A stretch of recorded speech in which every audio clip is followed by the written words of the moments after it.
but good evening, and thank you so much for joining Kat and myself on Deep Space Wine, our Hi. alcohol-fueled rewatch of Deep Space Nine for myself as a jaded older fan who saw Star Trek when it was first syndicated in the UK in the 90s, and Kat, bristling with newcomer energy and very keen to devour DS9 for the first time. Our views on this show will contrast and compare in interesting ways, and we hope you, the viewer, will enjoy and feed in where you like. As always, we will just sum up the episode with a quick summary at the beginning. We will then go through it scene by scene, pointing out things we like, we don't like.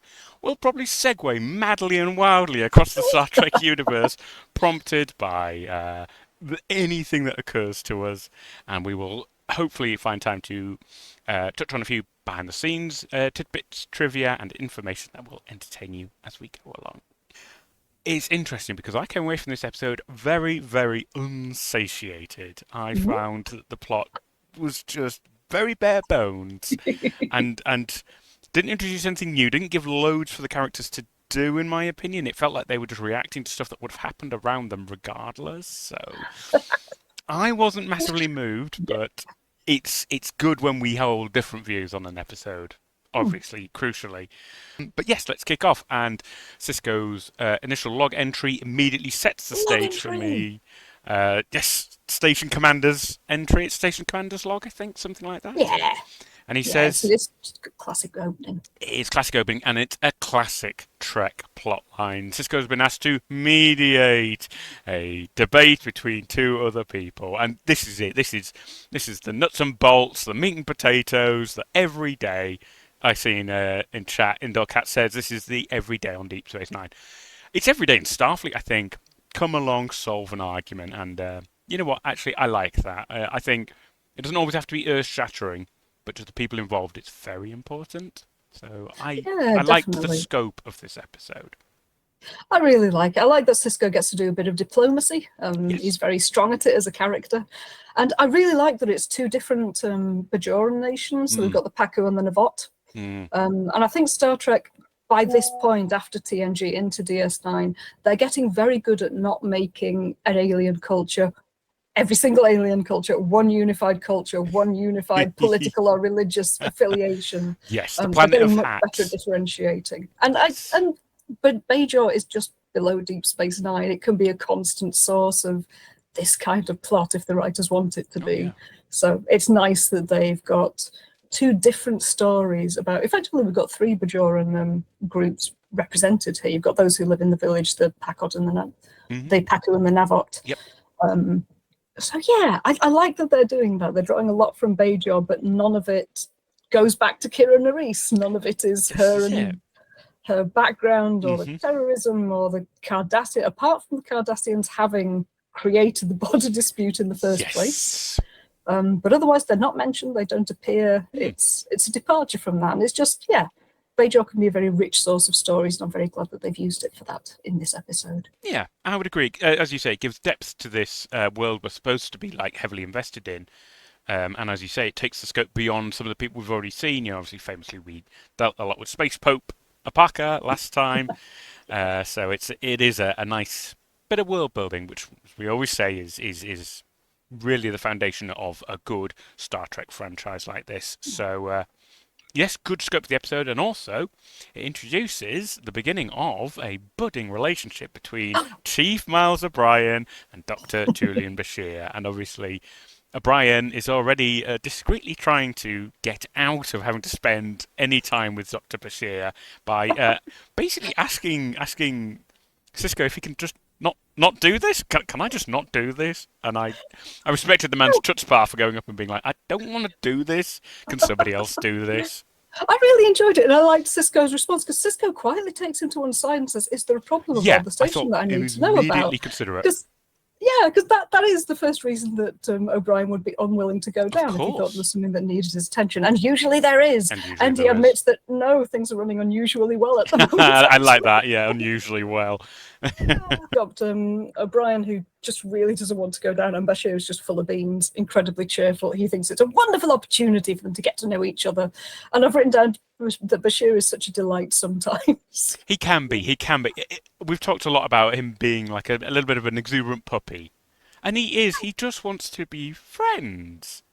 And as we find out also, it's a bit more, it's a bit deeper than that, that clearly Bashir kind of looks up to O'Brien, and I think there is a clear age disparity, as well as an experience disparity. Obviously, Chief O'Brien has been in Starfleet years, decades by this point, I believe.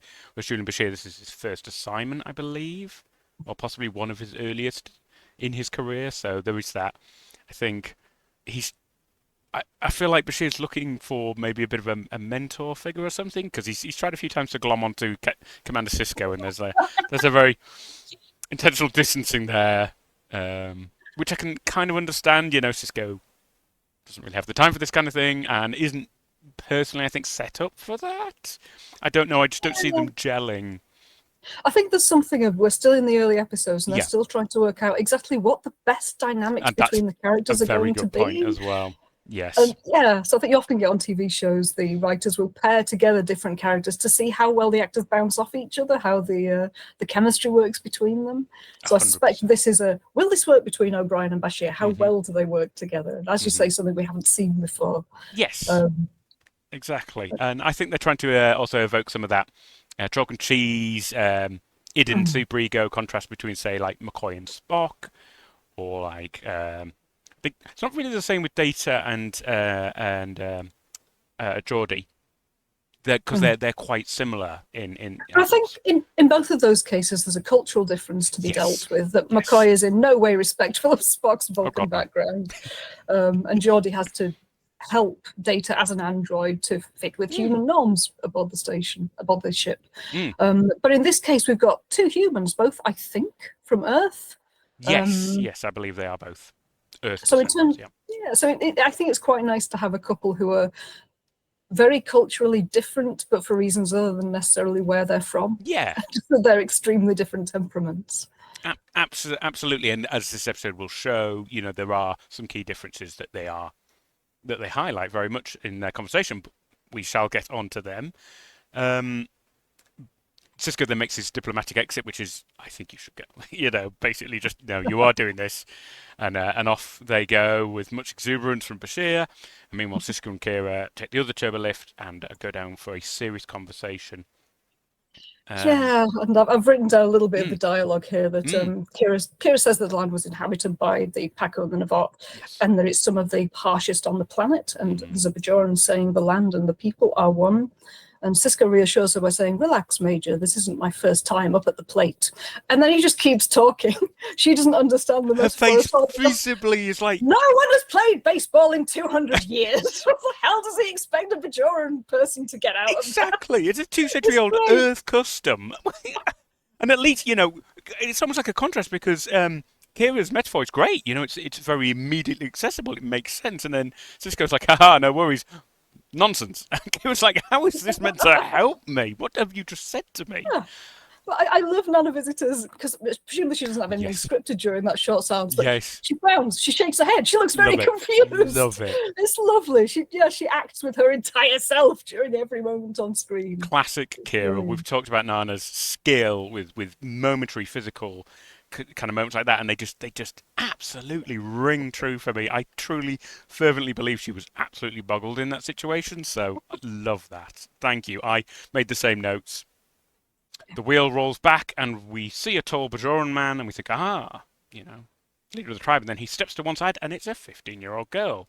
And dumbstruck, you know, Sisko and Kira both literally double take, and I've got to admit, I kind of bumped on that a bit because I feel like Starfleet has seen weirder stuff than a particularly precocious person. You know, I mean, look at Wes Crusher. You know, a very young man, a cadet, and yet served on the bridge of a starship. You know, so I get that the episode's trying to say, look, we were all expecting an old man as a leader.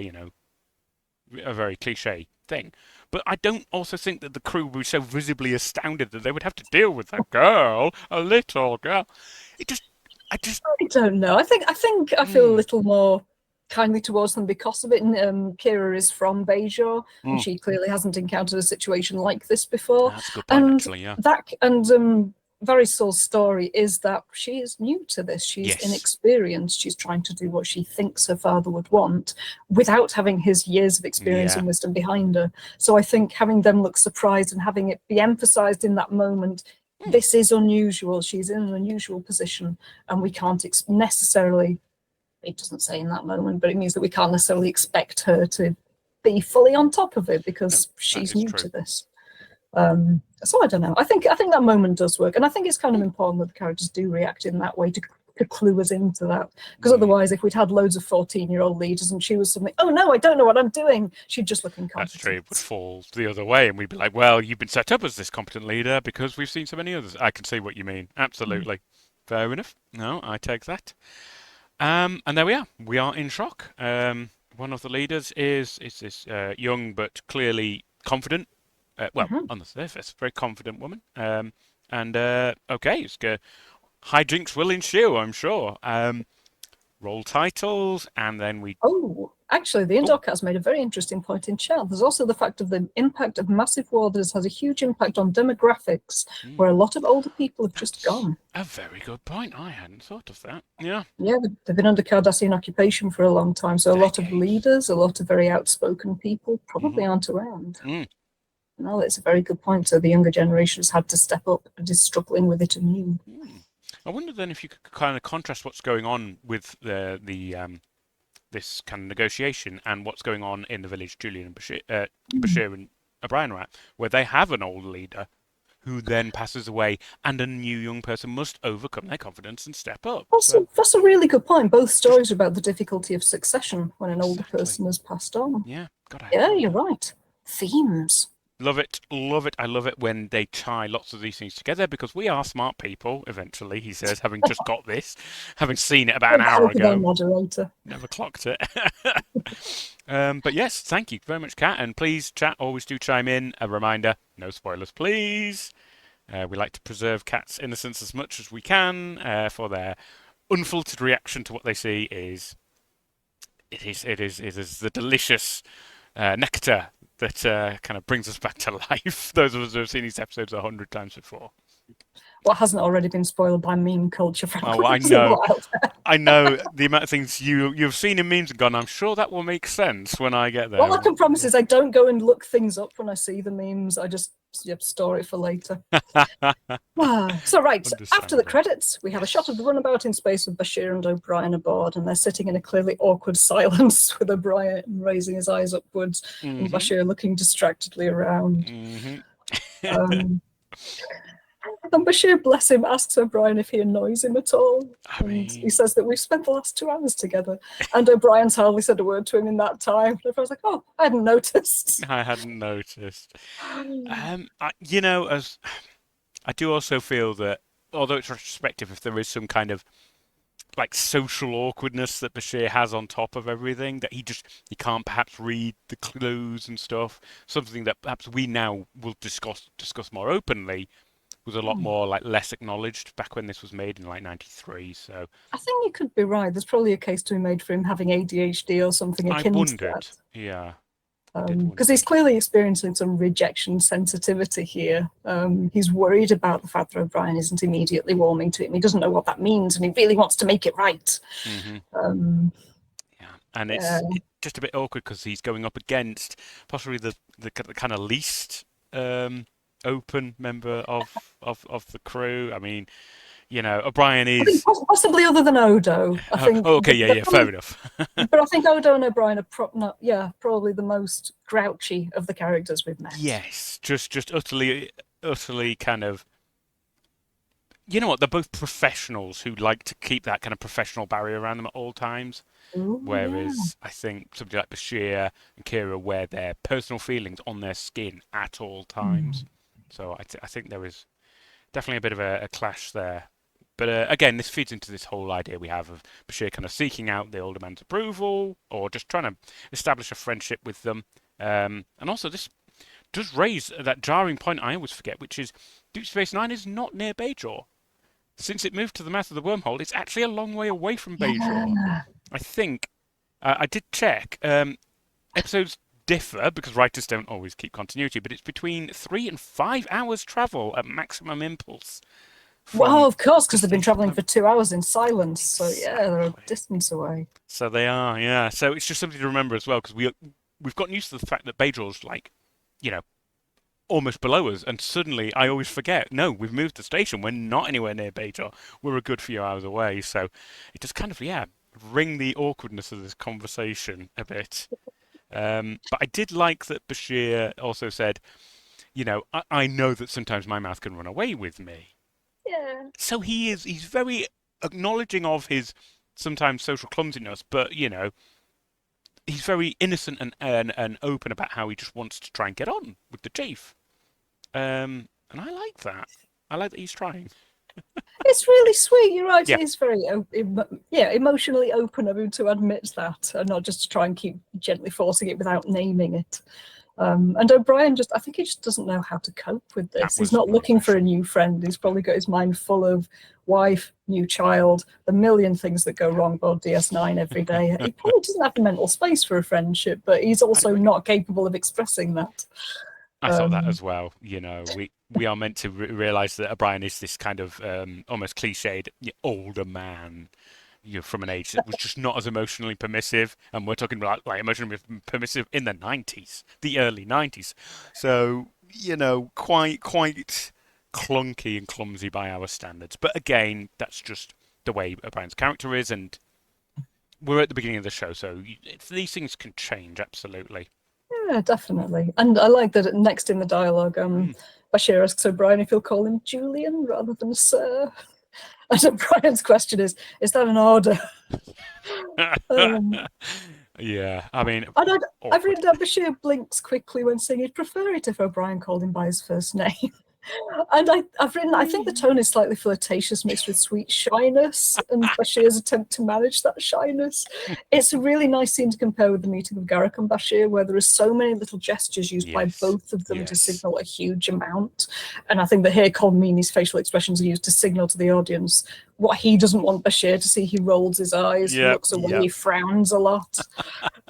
It's a really nice expressive scene for both It actors, is. It both wanting very is. different things out of a situation. Yeah, I would agree. I would agree. And again, I like that Colmini is very expressive in this scene. I think at a time when Cisco has quite a stoic expression, and Odo has any number of expressions, which are usually just harumph and occasionally a smile. It's nice to see another expressive, face in the crew. And Dax has like that a kind of poise that she never lets slip.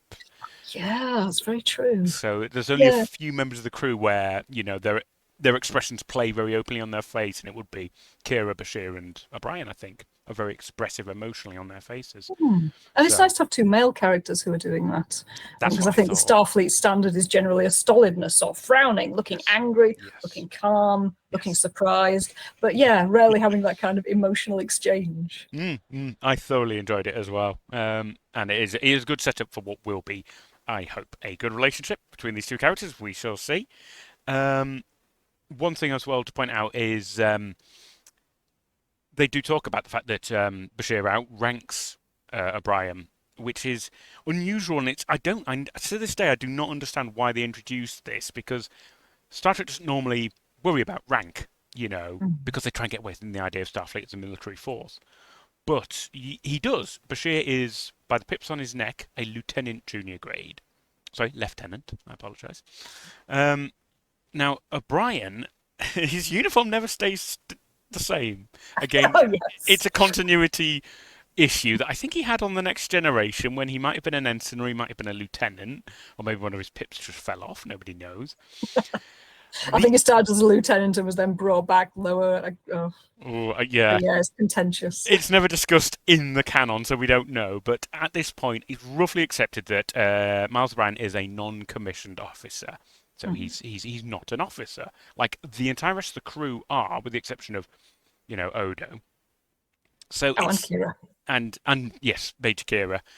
Um, but Major Kira obviously is second in command of the station, so she has a position that gives her authority. Mm. Now Brian is the chief engineer. Now you would have thought that would have given him a great deal of authority, but it's never clear in the chain quite who he could give orders to. I don't know. It never Yeah, comes up. So because I think we assume that he has a team of engineers, a team of yeah. ensigns who run Mm, around the ship fixing things. mm. But he also does that. He's a bit of a gopher. Whenever He something is. goes wrong, he gets called by Cisco and he has to go and fix it. He does. Um, He really so does. yeah, he doesn't. We don't get the impression that he wields much authority. And in the episode where he had to take over a classroom for a short while, he's not good at wielding authority. He's Um, not. He's not. And for me, the comparison is always okay. We're TNG fans. If Picard and Riker leave the bridge, who's in charge? Well, it will be Data. If Kira and Cisco leave Ops, I guess it's Dax would be next, and then hmm. I don't know. Would it then be O'Brien? Would he be, nobody else left? You're in charge of yourself. I don't know, and it's. I just always find it a bit weird that they never really established where he fit into the hierarchy. But it doesn't massively affect the stories insofar as it only exists here to kind of create that another disparity between Bashir and O'Brien, in that they are different grades. And again, I don't know where they would sit in the hierarchy of DS9. And you know what? It doesn't matter. But I did want to point out that it's just But it's weird. interesting to consider, and I'd be interested to see if in future episodes they inadvertently reverse that, whether they don't remember what hierarchy they've set up previously because it's not set in stone. I do think Yeah, that it's an will interesting issue. absolutely happens. Yeah. But I've harped on that enough. Please move us along, Cat, or whatever Yes, you have. the next shot is of the shuttle over Bajor. O'Brien's still to, oh yes, they achieve stable orbit and they can beam down, and O'Brien stilted calls Bashir Julian Yeah, it's so briefly. awkward, isn't it? And I like the detail that the shuttle can remain in orbit without them and that Mm. they can beam themselves back up to it. Yes. There isn't a need for a third person to remain aboard to operate the transporter or to make sure the shuttle's okay. Yes. So they didn't need a third person. They needed both of them Exactly. for safety, I guess. You would never send a shuttle out with just one person. You shouldn't. I won't Because promise otherwise that that that will. person doesn't have anyone to talk to and can't describe the plot. But in terms of safety, probably Yes. as Yes. well. So yes, Bashir checks the tricorder and says Mm. there's no sign of any airborne infections, the soil is free of pollutants, there's no bacterial contamination in the groundwater, because they've been told the Syrah is dying, that Mm. there's a medical emergency. And they actually, no, I think at this point they've only been told there's a medical emergency. Everyone in the village is in Yeah. danger. Yes, So they've that's gone right. down thinking there's a pandemic, there's a natural disaster. Mm. So he's checking for these things. And I've made two notes. Firstly, what can't a tricorder do apart from identifying whether a body is Is it dead in dead or plot-specific alive? scenarios? Good. It Good seems to callback. be the sonic screwdriver of Star Trek. Its abilities and limits are extremely plot specific. 100%. But also, it's a good point. All that they know is that there's a medical emergency. So it would have been more sensible for them to have worn some kind of hazmat suit. But Yes. those don't seem to exist in the Star Trek that I've seen. They didn't even have a radiation suit for Spock in the second film. No, they didn't. They gave him some gloves, which, Do they not believe in environmental contaminants in Star Trek? if those contaminants get in the way of a dramatic plot, yes, they can absolutely sling off. So no, I think about 60% of Star Trek could have been resolved if they'd just observed proper quarantine procedures, good social distancing, effective lockdown controls. I'm just saying, Star Trek, there wouldn't be so much plot if you'd gone through COVID, you'd know. Yeah. I noticed Yes. the indoor cat in chat does point out that Enterprise has shown things like this, so they do exist when the plot dictates. Oh yeah, I've heard about Enterprise and its decontamination chamber where the crew have to strip down to their underwear for Rick Berman reasons, presumably. Oh, Rick! Yeah. Yes. Can I just say, the moment the guys beamed down, I loved the set. What a lovely, great Yes. big space for this village. I thought it looked fantastic. You're right, it is really nice. They transport down into the middle of a circled paved area. Yeah, yeah. There are different levels. You can go up and down steps. There's a series of buildings on two different levels in a kind of semicircle in the background.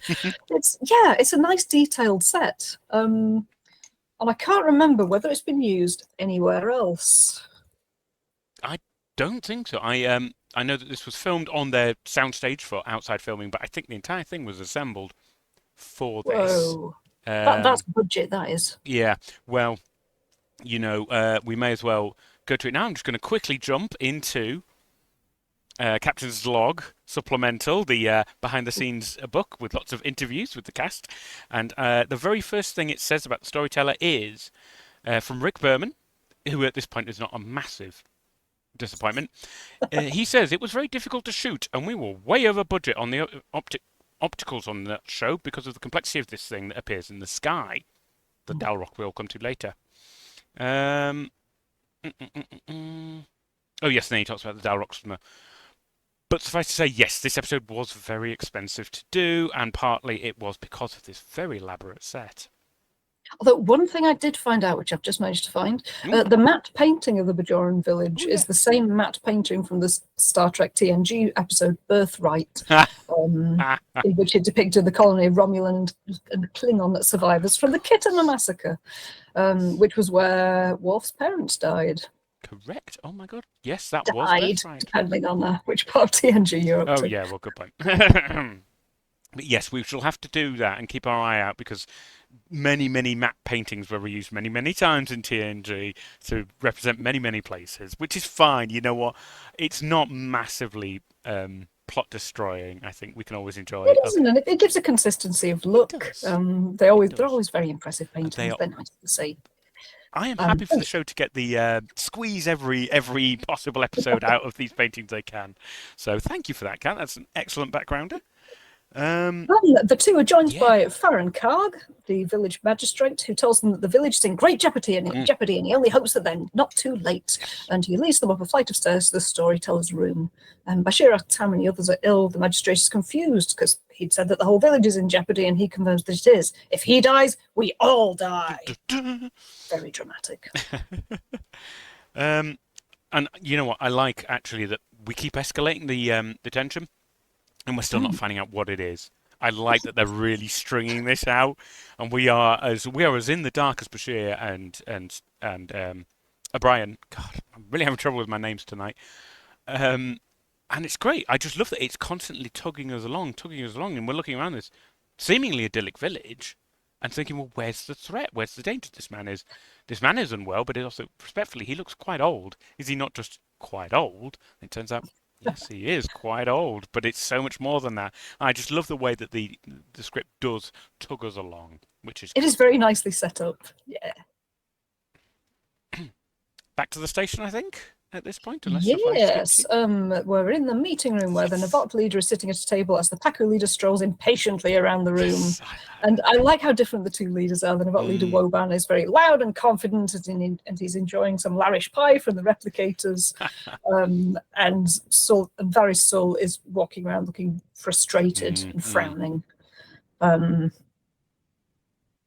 And yeah, Cisco says that the official negotiations will start tonight, but he thought it would be a good idea to meet informally just to see where they all stand.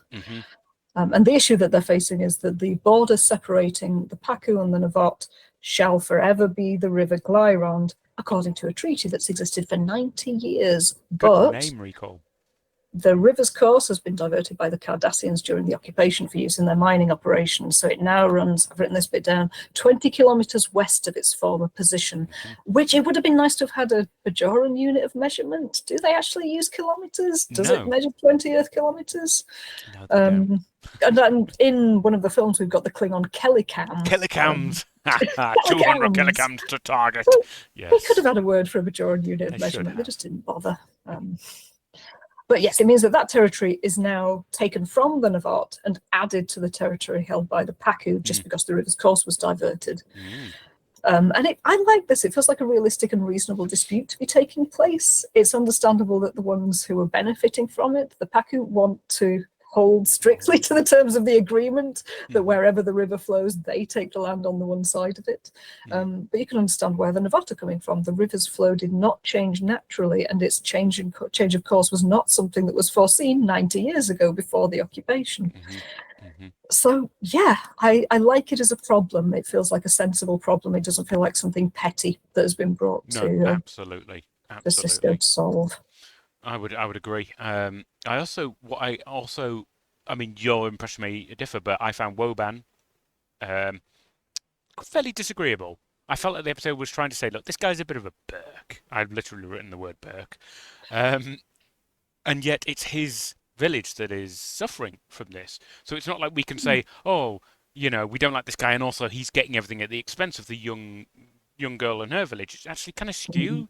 It's like this younger girl who we're supposed to have sympathy with, she's clearly a main character, is actually benefiting from this. So it's not, we aren't clearly on a side here because we are Star Trek fans. So we also want to see a fair resolution, what's going to benefit everyone. So I'm immediately like conflicted here because Varys's village is Yeah, actually doing very well out of this arrangement. So that's a very good. Yeah, it's a very good point. They kind of go against type. I wonder whether there was an early draft in which they thought, let's swap yeah, over the attitudes of the two leaders, not put the young girl whose side we have previously been on the side that clearly needs to win back its land. But it, as a problem, it does feel fairly obviously set up that we're meant to be on Woban's side in the dispute. yeah, But yeah. yeah, I think he seems very relaxed about it. I think he doesn't believe that there's a problem. He No, probably doesn't respect Varys Saul's I authority and got thinks she's going to be that. easy to win over. I got that immediately. That was my impression immediately. And I think that in terms of the plot, that fuels Varys Saul's determination. Hmm. Um, So it's basically set up because we can anticipate that a happy resolution will be found, but it's not clear how. And I like yes, that. It does kind of like yeah, that's true. It's not a narrative certainty in terms of how it's exactly. been set up for us. Yeah, Exactly. So I do like the writing here. This is good. It's introducing some fresh elements into what for me has always been a bit of a template storyline that will always yeah, be resolved, very cleanly. So it's like how do you make that more interesting? And they're trying, and I appreciate that. yeah. And then they Oh, spice one, everything. Oh, sorry, go ahead. Oh no, I was just going to say one thing that she says in this scene is that Mm. her father would have done no such thing. That Woban believes that her father would just have given them the land back, and Mm. she's very insistent that her father wouldn't have. Mm. So I think at that point it becomes clear she's trying to emulate what her father would do rather than Yes, necessarily coming to her own conclusion, which is understandable for such a young person in a new role.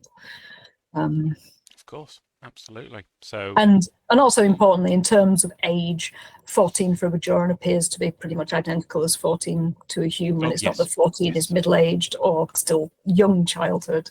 yeah. She's a young teenager who has lost her father and is now trying to fill his shoes.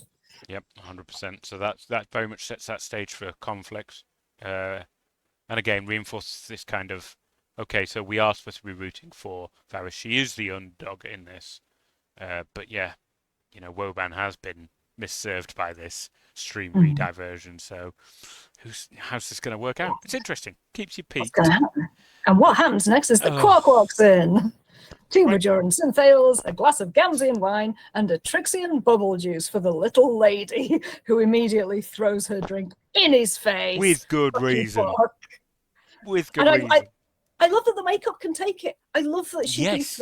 throw her colourful drink all over a very heavy and detailed prosthetic, Hmm. and it's just fine. Yep. It's great. Woo for Yep. the technology. It is great, Um, and it makes it more believable. Then because you could yeah, imagine the show would have been like, oh, let's have the scene, but we can't let it get she'll on the just throw it on his makeup. shirt, maybe. Yeah, and later on, stuff gets spilled on a Ferengi later, and again, it's Mm, fine. It just makes it that slightly bit more believable. So yeah, it does. and it's really Yeah. satisfying as well. Quark needed a drink in the face at that point. My Oh my God. god, yeah. I've put yeah, fuck you, Quark. And he just he stands there very calmly, dripping with his Yeah. eyes closed. Yeah. And before he leaves, he says to Cisco, I'm still charging her for that drink. Classic And then Quark. turns and goes. Classic He doesn't have much Quark. to do in this episode, but I like that moment. Yeah. It feels very him. And it's a nice Grand. moment for her to assert Yes, herself it is and great. express that she, because I think Cisco isn't going to demean her for being a young woman. No. Woban isn't doing it overtly, but No. Quark can just walk in and do that, Yes. and kind of indicate to us what she's having to put up with. Yes. He's like the kind of lower end of a scale. That's like the worst you could possibly be to absolutely belittle and patronize somebody. And then like further up the scale is Woban, who's a bit like, yeah. And then Cisco, who's like, no, I will treat everyone fair. So it's a nice spread of reactions. But yeah, Yeah. Quark absolutely needed a drink in his face. Um, and I think we all immediately thought she was well within her rights to do that. Also, because at the end of the day, regardless of her age, she is a diplomatic representative on the station. She should be accorded full respect, regardless of how young she is. Oh And gosh, yes. that led me to, respectfully, why is Quark doing the catering? I get that he runs the bar in the station, but I just wouldn't let him anywhere near a sensitive negotiation. I'm It's a just. very good point. I mean, Rom, for all of his failings so far in Mm, the show, he isn't the more intelligent, the more confident one. no. But I also can't imagine him deeply patronising one of the people in the room. He'd be too anxious to do it. He'd just hand out the drinks and leave. Which is So yeah, all you want someone to do. but I can imagine Quark would want to inveigle his way into the room in case he saw any interests once Yeah, he was in of there, course. in case during the conversation he might be able to pick up a lead that he could then do a black market deal with. So it does, Yeah. yeah.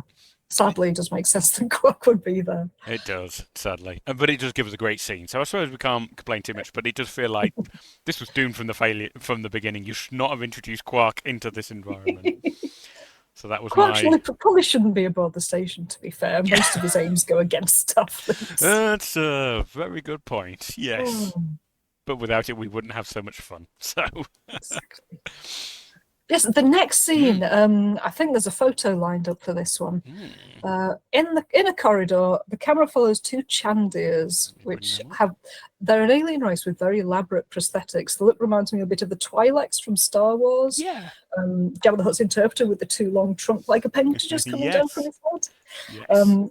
But these ones, it's great. From the back, they look very good. From the front, they look even better. Yes. The camera pans up to Nog and Jake in their usual position, sitting against a railing with their legs dangling over the promenade.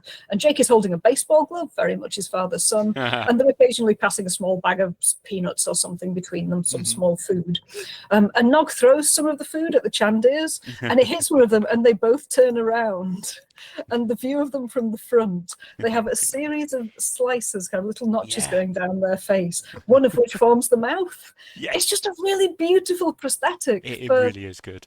I've no idea whether they're going to turn up again, but in this episode, all they do is walk down a corridor, have peanuts thrown at them, look up in horror, and then carry on walking. But they're beautiful. I'm just really glad that they're there. Yep. No, absolutely. And when they actually react and they express surprise, the ridges move very fluidly. So it's so believable. They open their mouths, they'll go, oh, what? And all of the ridges move. Like, as their face moves the prosthetic above it. It's great. It's really smooth. So again, this is testament to Michael Westmore, who is a renowned, long-time Star Trek makeup artist. He did it for TNG, DS9, and I think Voyager as well, and possibly Enterprise. You know, the guy is absolutely renowned in terms of making these fantastic prosthetics. So credit to Michael Westmore. God, how many different kinds of Klingon has he worked on? Like hundreds, literally, probably hundreds, because there are so many, especially in TNG and DS9. We get a lot. But yes, great scene. And again, you know, I love that we have people on the station that are just nothing to do with the story. It makes you believe that DS9 is a big, busy, bustling port. People are just coming through with their own stories, their own lives, and they don't want to get involved in Starfleet nonsense or have peanuts thrown at them. But they do, because that's what you get on DS9. I mean, this feels like I think Battle Lines was another, but previously in Vortex, where it felt as if the direction was a bit lazy, just not as interesting as in some other episodes. And hey, we're just back on it. The direction is fantastic. We've got cameras moving around. We've got random aliens that we'll probably never see again. It feels as if everything is intentional and it's very nicely put together. It really is. The director here is David Livingston, who I think has done a few already. And he's the one that the fish is named after in The Next Generation. Livingston is Picard's fish. In his ready room. My God. Well, there you go. There's a little bit of trivia tidbit. I think it might have been the indoor cat, or else our other moderator, Izzy, who told me that. That sounds. That definitely is ringing a bell, and I'm sure they will pop into chat once they've double-checked that memory alpha, but that does sound absolutely spot on. Livingston the fish in Picard's ready room. There we go. So, what a fine lineage. Which thing? David Livingston, the director of this episode, may be the name for the fish in the tank in Picard's ready room in TNG. That sounds right. I'm going to say that is right. And what an excellent recall, Kat. Thank you. What a proud lineage. You know, we have such a renowned director. They named Picard's fish after him. And he's a good director, importantly. If he were a crap director, if he'd made Vortex, like, no, saw the fish. Someone hate that fish. Exactly. So, anyway, indeed. Yes. back on the promenade, Mm. Jake suggests to Nog that they go and play baseball in the holosuite. I think trying to keep Nog out of trouble because he's just sitting there throwing things at passing dignitaries. Yes. And Nog says, no, because baseball is slow and boring, which I've never actually watched baseball. It probably is. And certainly by 23rd century standards. But Jake says, and you can't hit my curveball. And Nog says, it's a stupid game that even humans stopped playing hundreds of years ago. And Jake replies, maybe, but you still can't hit my curveball. It's just such a cute little conversation. It is. Their bickering is so believable of young, bored teenagers, And it reaching feels back to very the right that distant Jake has past. tried to pull Nog into this fascination of his. He's Yes, adopted his dad's 100%. love of baseball. And Nog doesn't care at all. It's No. too far out of his sphere of understanding and familiarity. It's can't- not interesting to him. I can't imagine what sports Ferengi might play, but I don't imagine baseball. I think is they one just of sit them. around playing Monopoly. I can't see them doing actual sports. It'll be games, gambling games, Darbo, and all of that. I am sure. But yes, the boys get distracted, or more accurately, I think Nog gets distracted by Faris, the leader of the. Not just yet. Before that, Odo wanders up behind them, telling Yes, them they that get busted. he's told them before, no dangling over the promenade. He has told them before. We've seen it. Yeah. And here he tells them that he's happy for them to stay where they are as long as they stand instead of sitting. So they stand up, and as soon as he's walked away, Nog sits down again. And Jake just kind of half kneels, kind of not quite wanting to go against the rule of law, but also wanting to stay with his friend. So Jake asks if Nog will come to the holosuite with him. And he says, we could have Buck Bokai hit a few out to us. He was the greatest hitter of all time. And I had to look him up because I really don't know baseball. I didn't know whether this was a real person. And apparently Buck Bokai was a human baseball player in the 21st century, which I like. We've talked before about the rule of three. Here he's only naming one famous person. If it's the rule of three, then you've got two that we've heard of, one pre-20th century, one 20th century, and then one that's fictional from post-20th century. Love that. But here he's just gone for a more recent history one, which I prefer. He could have referenced Babe Ruth, the only baseball player whose name I know. And he doesn't. That would have felt cheesy. But unfortunately, Nog has spotted Varys still walking the promenade, and he says, I have never seen anything so beautiful. And Joe replies, she's all right. Nog is like, I have to meet her. And I put, bit cringe, but it feels true enough for young teenage boys in the 90s. And Nog is a Ferengi who have infamously regressive, by Federation standards, views about women. God, even by our standards, I think. So Jake looks very pained, but he follows Nog. So yeah, I don't think there's any cultural problem with Nog being a bit, oh my God, she's an attractive woman. I must go and see her. It's just what he would do. Yes, It feels right for the character. Glad to hear it. I would absolutely agree. As cringeworthy, and it is cringeworthy, but as we always say, we are viewing this episode through the lens of our more enlightened age, and we will always highlight that when it falls flat, but acknowledge that it was made at a different time. And in this case, it is, I think, trying to parody a very extreme view, which Ferengi young boys would most believably have. And I think, as you say, in the 90s, it was a slightly different time, and views about how young men should treat young women were formed differently from how we would want to see them depicted on television today. Excellently summarised, thank you. But back on Bajor, we've got Bashir, O'Brien, it's all about the bees, and the apprentice storyteller Hovath. They're all in the storyteller's room where he is lying on the bed. And the storyteller starts awake saying, the Dal'Rok! And Hovath tells him they've got 2 hours before nightfall, but the Sarai's intent on he has to get up and get dressed now. He's got to get ready. And Bashir tells him he's in no shape to go anywhere. So the Sarai takes Bashir's hand and says, the prophets sent you, didn't they? And he clasps Bashir's hand to his chest and then says, no, there's something wrong. It must be your companion. And when Bashir asks why, the Sarai says, because you are not the one I've been waiting for. And I've wondered whether kind of in plot and in terms of the storyteller's real motives, he took one look at Bashir and thought, no one's going to follow this guy. He's got some reason for refusing. He's got too many doesn't know in the room. Yeah. We know by the end of the story that he's not fucking sensing anything. He's just making it up as he goes along. He doesn't think that Bashir can do it in that moment. But maybe it was O'Brien's being older, he's being more settled. Maybe he just gathered that O'Brien has an air of seniority about him. But yeah, Bashir ain't doing it. It's got to be the other guy. 100%. I also wondered how the storyteller, the Syrah, decided between them. And I actually thought that he was worried Bashir would throw himself into it too much, have a jolly good time, and utterly eclipse Horvath the apprentice. Whereas it was quite Oh clear God, that you could be O'Brien right. would stumble, struggle, and need to be rescued. I think any reading of it is totally legitimate because it's never disclosed. So I think But yeah, I think you could be right there. Bashir would just totally have loved you the can attention, believe it. whereas O'Brien clearly doesn't want it. He's sitting Exactly. at this point. He's sitting in a chair in the background, waiting to go home. I love it. And, Um, absolutely classic scene. I don't want to be here. I don't want to be doing this. I don't want to be doing this with you. I want to go home. So, yeah, absolutely brilliant. Um, yeah. and Oh, so also, there's Sirrah calls yeah, O'Brien over and says, "Ah, yes. I knew the prophets would not fail us. You may leave now, both of you." Just effectively naming O'Brien his successor. Mm. Also, just before as well, um, the story says to Bashir, "No, it's not you. It's not you. Now, what about the other, your companion?" And Bashir, quite put out, goes, "Chief, he wants to see you." And it's just so visible that Bashir feels so, excuse me, am I not the most important person in the room? I'm a doctor. And it's That's a so really good point. Bashir thinks he has protagonist energy at all bingo, times. bingo, bingo. What would they say in TV tropes? Is Bashir wrong genre savvy? Did he have some genre blindness? He's like, yes, I'm clearly the protagonist. And it's like, listen, pal, the story has other ideas. You are not the protagonist this time. You are the plucky comic relief. Ha ha! Actually, I've just realized I'm wearing one of my Witcher t-shirts today, and he's a lot like another Julian Alfred Lord Pancratz, or Jaskier Oh, Dandelion, the bard from yes. the Witcher stories, who basically just wants to tell stories and be the main character and shag around. Which, yeah, fair, Mm, very mm, Bashir. mm.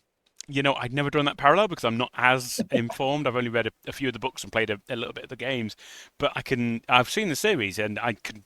Oh wow, yes, I'd never thought of it, but I draw that immediate parallel, What is it about the 100%. name Julian? They're just. No, I'm not going to say anything because it will offend innocent Julians who do Real not world deserve Julians. to be tarred with the brush of these excitable floozies that we have met so far. But thank you, Kat. That is a wonderful parallel.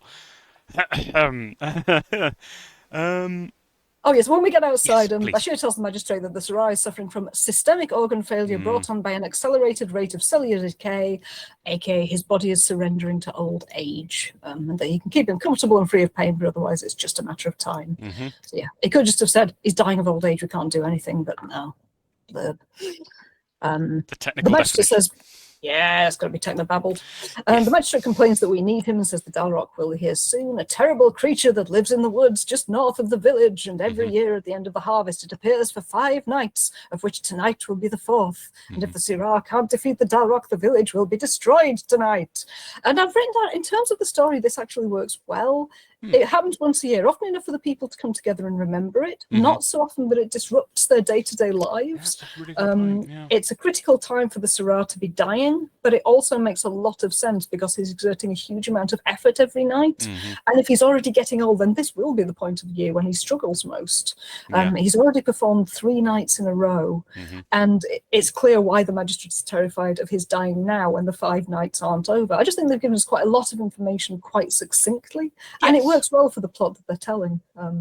Yeah, it's well done. Yeah, yeah, I'll give you that. Yeah, yeah, absolutely.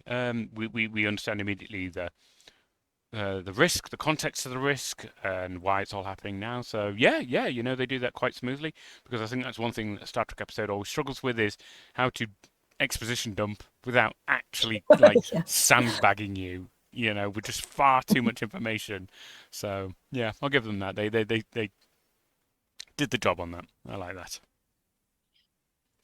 And yeah, the magistrate then says only the Sarai is strong enough to defeat it. And I've put down the magistrate has clearly missed the message of the story, and unfortunately, nothing that happens in the episode works to undo that misplaced belief. Yeah, I think we should touch on that later on in the episode. But yeah, Yeah, I have serious concerns about Yeah, basically I the main think, thrust. So, I think rightly so. We'll come back to the yes. issues we have with the way the Dalrock works. But back with Nog and Jake in a corridor Yes. looking for Varys Saul's room. They've looked her up on a computer, which Nog has done by using one of his uncle's Thank you. And you know what? security cards. I'm a little bit uneasy about. I don't think Yeah. that is cool. I do not It's think that is stalking. cool. They've doxed the Yeah. woman. They've gone and looked up her address without her knowing that they want That's her. it. They've doxed her. That's Um, exactly what I was thinking. Yes, thank you. You yeah. gave it the word. But yeah, Nog Again, says that she's the only female of her age visiting the station, so these will be her quarters. So yeah, it's creepy as fuck. left a But sour they taste in my hesitate at mouth. her door. Nog tells Jake to ring the bell, and Jake says, "You're the one who wanted to meet her," and they end up just standing in the hallway, just batting at each other. I've written there Um, is absolute tomfoolery outside the door, and it is. It's yeah. just it's Shakespearean slapstick farce. And of And I think course, it's there partly to dispel the slight air of yeah, evil, frankly, of them you're stalking a young right. woman to her trainer You're to right. It is chambers. them. Look, they're just fools. They're just Yeah. fools, innocent fools. They're idiots who are in over their head, don't really understand the Exactly, ramifications of what they're doing, and now they're just standing there fighting each other because they don't know how to handle it. precisely. Yeah. I'll give you that, 100%. But yes, Varys comes to the door. It's like, what are you doing outside my door, causing noise? And Nog is not great. He's immediately tongue-tied, not used to speaking to women. Yeah. And Jake is like, yeah, sorry. But we're here to welcome you. And lets himself into her quarters. And again, I was a bit like, well, I mean, you're Yeah, not a she's not vampire. inviting them in, they just kind of waltz past her. Yeah. Yeah. Again, just, wasn't massively comfortable It's with it. not great. And then Jake sits down on a sofa and puts both of his feet up on her coffee table. Which is also just Yeah, I think rude.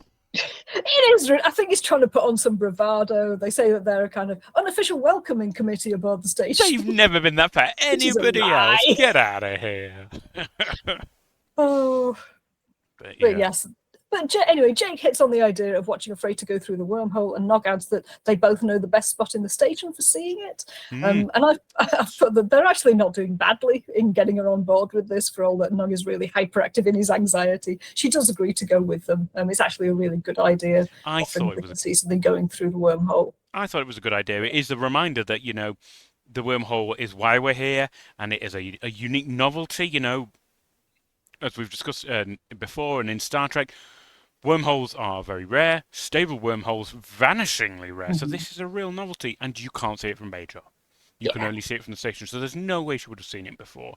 So it is totally an understandable appeal, and it's something I think kids would just want to go and see. Anybody would want to go and see. Yeah. So finally, after a lot of creepiness, we've gotten to a legitimate reason to actually be talking to this girl. Well done, guys. You got there eventually. Hey.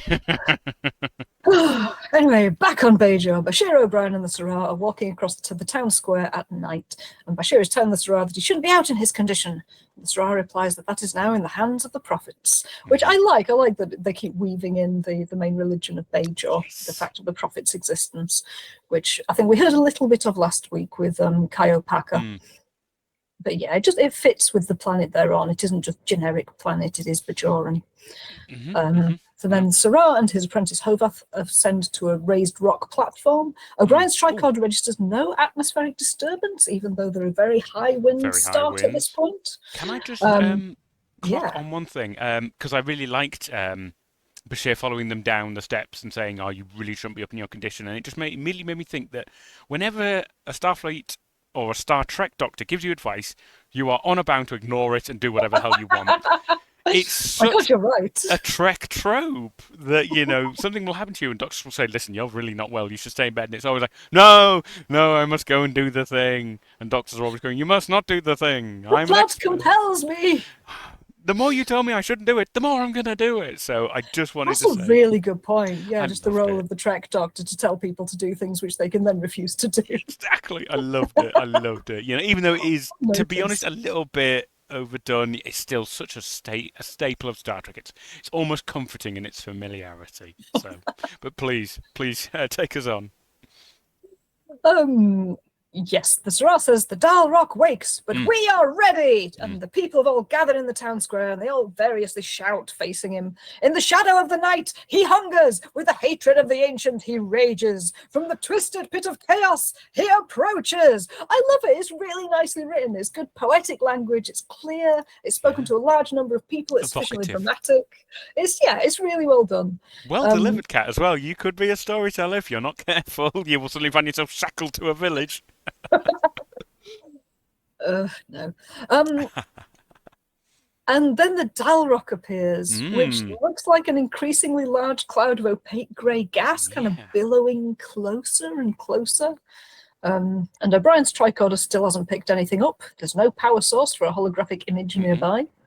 The Sirrah continues, the Dalrock's anger is like a wave crashing down upon the village. The weight of its fury threatens to crush us all. The Dalrock thinks the village is powerless to defend itself, but the Dalrock is mistaken. The village is strong, much stronger than the Dalrock can ever imagine. And the villagers start shaking their fists at the Dalrock, shouting, the village is strong! Can I just say as well, I love that there are so many extras in this episode. Again, I'm looking at Rick Berman's notes, and he says that one of the things they spent a lot of money on was extras. And you know what? It pays off. So many times in sci-fi shows have we not seen like a village, a town, a planet represented by about 6 people stood really far apart. Yeah, camera pans around and they all run behind the camera. Exactly, and it's like, wait, I've seen that guy in that shirt before. No, this time there was literally a big group of about 20 people. It looks like a small village of people gathering together. And when Very they raise their voices, they've got the microphone set up to pick up that there is a crowd there.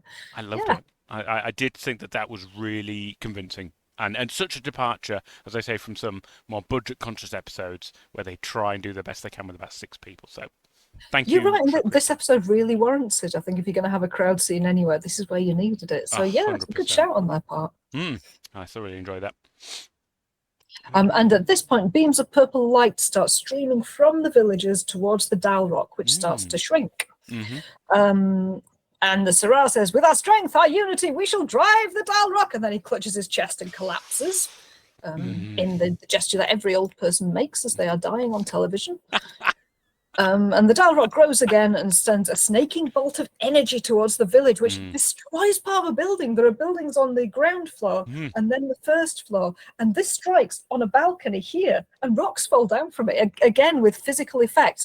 It's a large effect. There is a person standing nearby who falls off the ledge. It's not done in miniature. They've actually created something in real space that does this.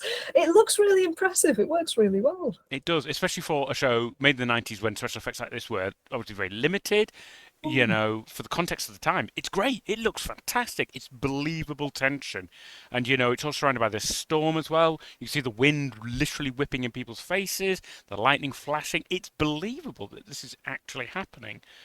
And they say, here we go. David Livingston says, yeah, we had 30 extras, wind, lighting, major effects going on.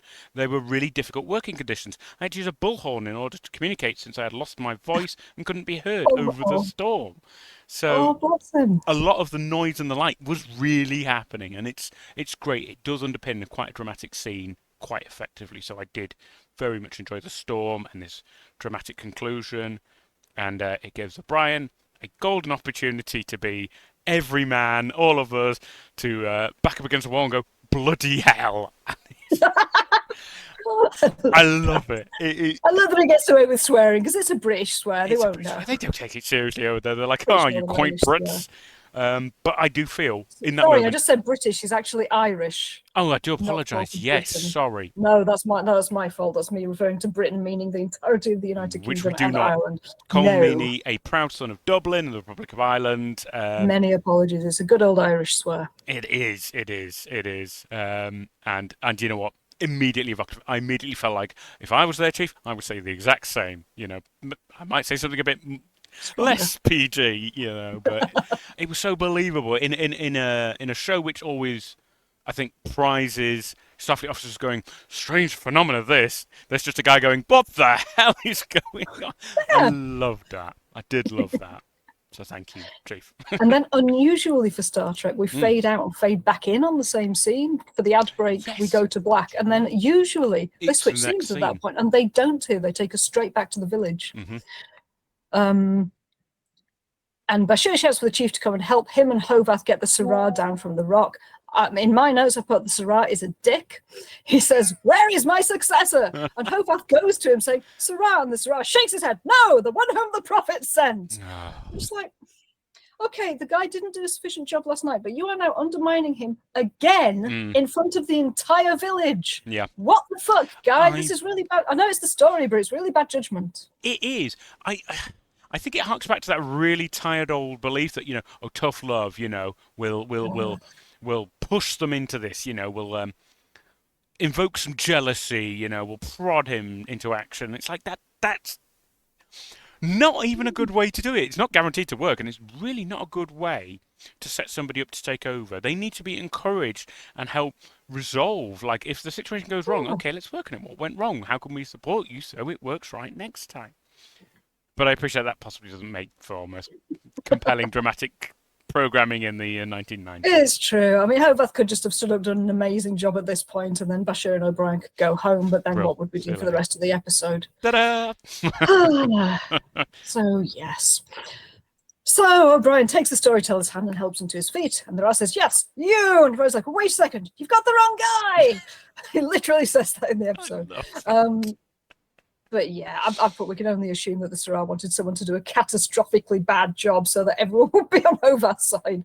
It's like jokes in Christmas crackers, where the idea is that the joke is so bad that everyone is immediately against it and therefore laughing among themselves. Yeah. And everyone in the room is united. Everyone in this village is going to be united against O'Brien as a really crappy storyteller. You did not just equate the chief to a Christmas cracker joke. I mean, come on. I did. So it begins. O'Brien will be tortured. He will suffer. He really must suffer. But yes, the Syrah then has O'Brien repeat what he says. Yes. "The village shall not be destroyed," performing it for the assembled crowd. And as he's performing it, the light streams from the village to the Dal Rock again. It turns big and bright again. The Dal Rock shrinks and disappears. And then the Syrah, having whispered all of his lines to O'Brien, collapses and dies. And the magistrate tells the people, "The Syrah has left us, but the prophets have sent us his successor, a new Syrah, to tell the story." And O'Brien does a comedy on screen and looks very anxious. I made a note saying, get used to this expression of O'Brien's. We're going to see it a lot over the entire course of this show. O'Brien will constantly find himself in situations he never sought, does not want to be in, and does not know how to get out of. Good luck, Chief. Poor O'Brien. Oh, we're then back on Deep Space Nine, and we cut to Quark's bar, where Quark and Mon! Yay! Always love a Mon. Always good to have Mon. Quark is telling Mon a story, and he's ending, "So I sold them a whole herd of Klingon targs." Oh, sorry. For once, he's actually saying it sotto voce. He's actually whispering it to him. So this was probably a black market deal that he's telling him about. It wasn't a joke for the entire bar to share. I did notice he was murmuring it to Mon, so yeah. Wow. Which is unusual, because I'm just used to, as I pronounced it just then, I'm used to everyone shouting everything. Yeah, especially in Quarks, where you can't be heard normally at the best of times because it's such a noisy place. Yes, Kira then enters and asks Quark to spare her the small talk and get her a Star Drifter, which I like. It's a space-themed cocktail name, which we haven't heard before. It's just thrown in there. It's lovely. I thoroughly enjoyed that as well. And Quark says, yes, you know, how the negotiations going? And there's a long pause, and then Kira just says, better make it a double.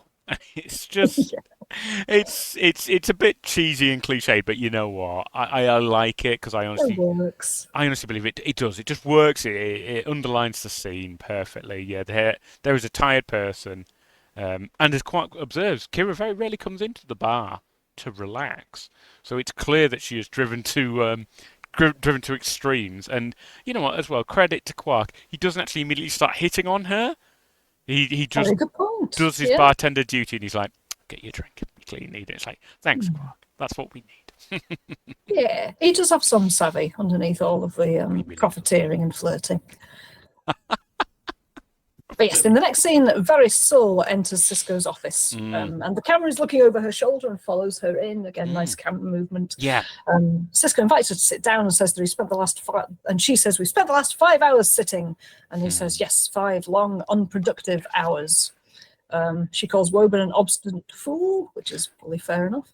But Cisco says, Woban is here to talk. What are you here for? And she replies, I would think that's obvious, to protect the interests of my people. He's, how? By starting a war? And he says, if you'd rather fight than talk, we're just wasting our time. And I quite like this scene. He isn't patronizing towards her. He's not coming in with a, so what do you think went badly in that conversation? And what do you think you can do to make it go well? To her very on a level of, you know, mutual respect, acknowledgement that they are both holding contrasting positions in this dialogue. He's not completely diplomatic. I feel like he is pushing her slightly, and I think it's necessary. They spent 5 hours in a room with her just saying no and not budging an inch, and he's fed up, and he seems it. But yeah, he's not. Yeah, he just tells her that straight out. He lets her know what he's thinking. And she says that the Navot had better be ready to die for the land because she is. And she says, oh, don't you believe me? And Cisco says, I believe in people working together to find reasonable solutions to their problems. Starfleet. It is very Starfleet. And he asks if she's sure that her people are as ready as she is to die for that land. And she then leaves, and he sits there looking contemplative. So I like that they don't resolve it quickly and easily. He doesn't give her a simple piece of wisdom, which changes her mind about the whole thing. It's complex. She's experiencing complex emotions. She's got a complicated job to do, and it's going to take a bit of time. I like that. Yeah, absolutely. Let's go to... Oh, sorry. I was just going to say, it lends some weight to the character, I think, because... The temptation must have been great to have her steered by the older, more experienced members of the crew, cast, whatever. But instead, we actually give her the opportunity to be like, no, I am doing this, I am firm, I'm doing this. And nobody tries to undercut her and say, you don't know what you're doing, or redirect her. It's always a case of, you know, look, the situation requires some compromise.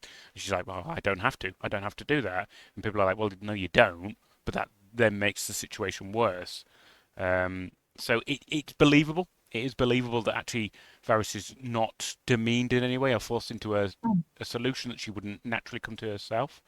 And I like that Cisco addresses her as Varys as well. He uses the proper Bajoran surname, the formal address, because obviously Sul would be her first personal name. So I like that he says, Varys, you know, I'm talking to you directly as a person, but I'm not going to presume on a familiarity and call you Sul. So I liked that. You know, it was good. It's a good situation. Great chance for Cisco to balance very carefully, you know, frustration with how little progress is being made versus I need to be a diplomat and a mediator. I can't really overly influence her. But at the same time, I think there's an issue here, and I think you are steadfastly committed to an act that's going to cause a lot of violence and undue distress to your villagers that I don't think they really want. And it's the wedge that he's going to open this episode up. So, yeah, good little scene. I enjoyed that. Yeah, nice observations. Yeah. We then go to Nog and Jake, who are in a corridor again, and they're looking for Saul because we both use both of their first names, so I've used Saul's familiar name. Nog says that Jake must remember, I saw her first, she's mine. And Jake says that, how come you can barely say 2 words to her without getting tongue-tied? I quite like it when these two fight, because I think we've set up already that they can bicker between themselves and they come back together as a really strong friendship. It doesn't feel like anything is being strained between them in this. As you say, they're two fools together. Yeah, 100%. It's believable, isn't it? It's so believable. It is. And it's nice that when they walk along the promenade and they find Varisol sitting in their usual spot, just sitting down, her legs dangling, overlooking the promenade. And they both sit down with her, one on either side. Jake asks if something's wrong, and she kind of outlines the problem, that there are people who want something she has, and she's refusing to give it to them. So Nog asks, is there anything they have that you want? Maybe this isn't a problem. Maybe it's an opportunity. And he looks really happy with himself. I really like how in these scenes he gets to espouse the Ferengi philosophy that he is familiar with. This is these are the kind of problems that his people deal with. He's watched his father, his uncle, doing deals, and he knows how to think about a situation like this. Mm-hmm. How can you profit from it? How can you exchange something valuable? And Jake offers that when he has a problem, he can't figure out, he goes and asks his dad, and bless Nog quickly says that he asks his dad too, which I don't think he does. Yeah, I think there's an immediate expression on his face of, you know, I don't always get a very sensible answer. But Yeah, I well, do like that Nog is confident when he's talking about this. He's finally found his yeah. feet talking about, as you say, Ferengi values. So I liked that, yeah.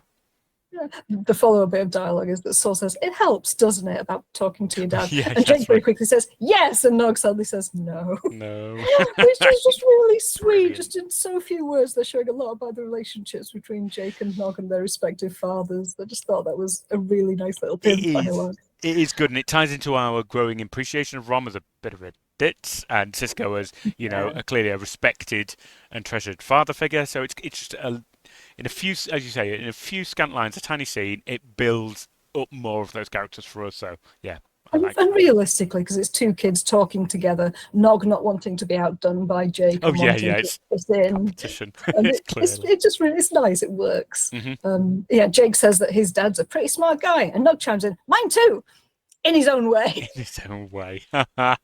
Oh, Yeah, that's challenging, fun. very challenging. Obviously, And not an option for Varys, sadly. no, no, she says that unfortunately her parents are dead. They were killed by the Cardassians. And Jake says, "I'm sorry, my mum was killed during an attack by the Borg." And he asks if she's got someone she can talk to, someone that she trusts. And Saul says she doesn't trust many people. Hmm. And Jake starts saying, "My dad says," and Nog interrupts him and says, "Can we please talk about something other than your father?" I like this. It's done in such a short space of time, but Mm. Jake and Soul are starting to relate to each other on the basis that they've experienced a similar Yes. grief in their life. Yep. Both of them have lost a parent. Yep. They both respected their fathers Yeah. when hers was alive, and he still respects his. They've got a lot in common. Hmm. And Nog is just frustrated with this. He doesn't want this to be happening. He wants to interrupt so he can start talking again. Exact. That is absolutely it. Yeah, 100% he does. But it's also, I think, building up the unwritten subtext, which is Varys is looking for someone she can trust to Yes. get some advice from. And as the episode later demonstrates, she's trying to get a grip on Cisco, you know, who is obviously, you know, this venerated figure in her culture, but it's difficult to relate somebody, you know, the emissary to a guy who can help me with my problem. So Yeah. I can see why she's kind of sounding Jake out and being like, you know, what's he like, you know? So Yeah, it's believable definitely. why they do that. It is. It just works on so many levels. It's just really well Good scene. done. And then Saul says, let's see, yes, Saul says to Jake, "You admire him very much, don't you?" And Jake says, "I trust him." And at this point, Odo interrupts them, and the three of them stand up and leave. And Yes. as Odo watches them go, he smiles again, which is an expression that Rene Auberjonois only learned to do a couple of episodes ago. Yeah. Kind of Yes. stretches his mouth sideways to make the prosthetic move with it. Yes. Because he struggled to smile in Odo's heavy face makeup. It does. So yeah, I like that he's Weird. using it again already. He's learned the skill, he's going to do it. Yeah. It does look good, and again a jarring difference on the usually very grumpy face of the constable. Now it's I love my job, you know, it's great. Ah, smashing. Back to Bajor then, and Yeah. a great comic relief scene where Bashir is there and he picks up some fruit, tosses it, and has a bite, and he's excited, he's curious, he's really happy to be part of an adventure, and meanwhile O'Brien is pacing back and forth, and he's confused and frustrated with the situation they're in, and this is a really good scene. I did like this. It's wonderful. As you say, the difference between the two characters is brought out so beautifully with Bashir just wandering around throwing this fruit, eating from it. And he says that he's glad that O'Brien came along because otherwise I would have done what I could have for the Surah and left. And look what we would have missed. Look what we would have missed. I love it when one character is like, look at this amazing adventure, and it's entirely at the expense of their friend, their colleague, who's like, oh, this isn't an adventure for me, it's happening to me, and it sucks.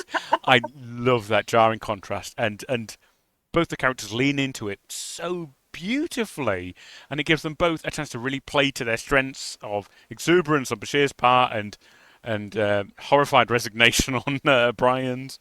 Um, I will grab Okay, this the Indocast opportunity. has just pointed out that we're close to 90 minutes and we're halfway through the episode.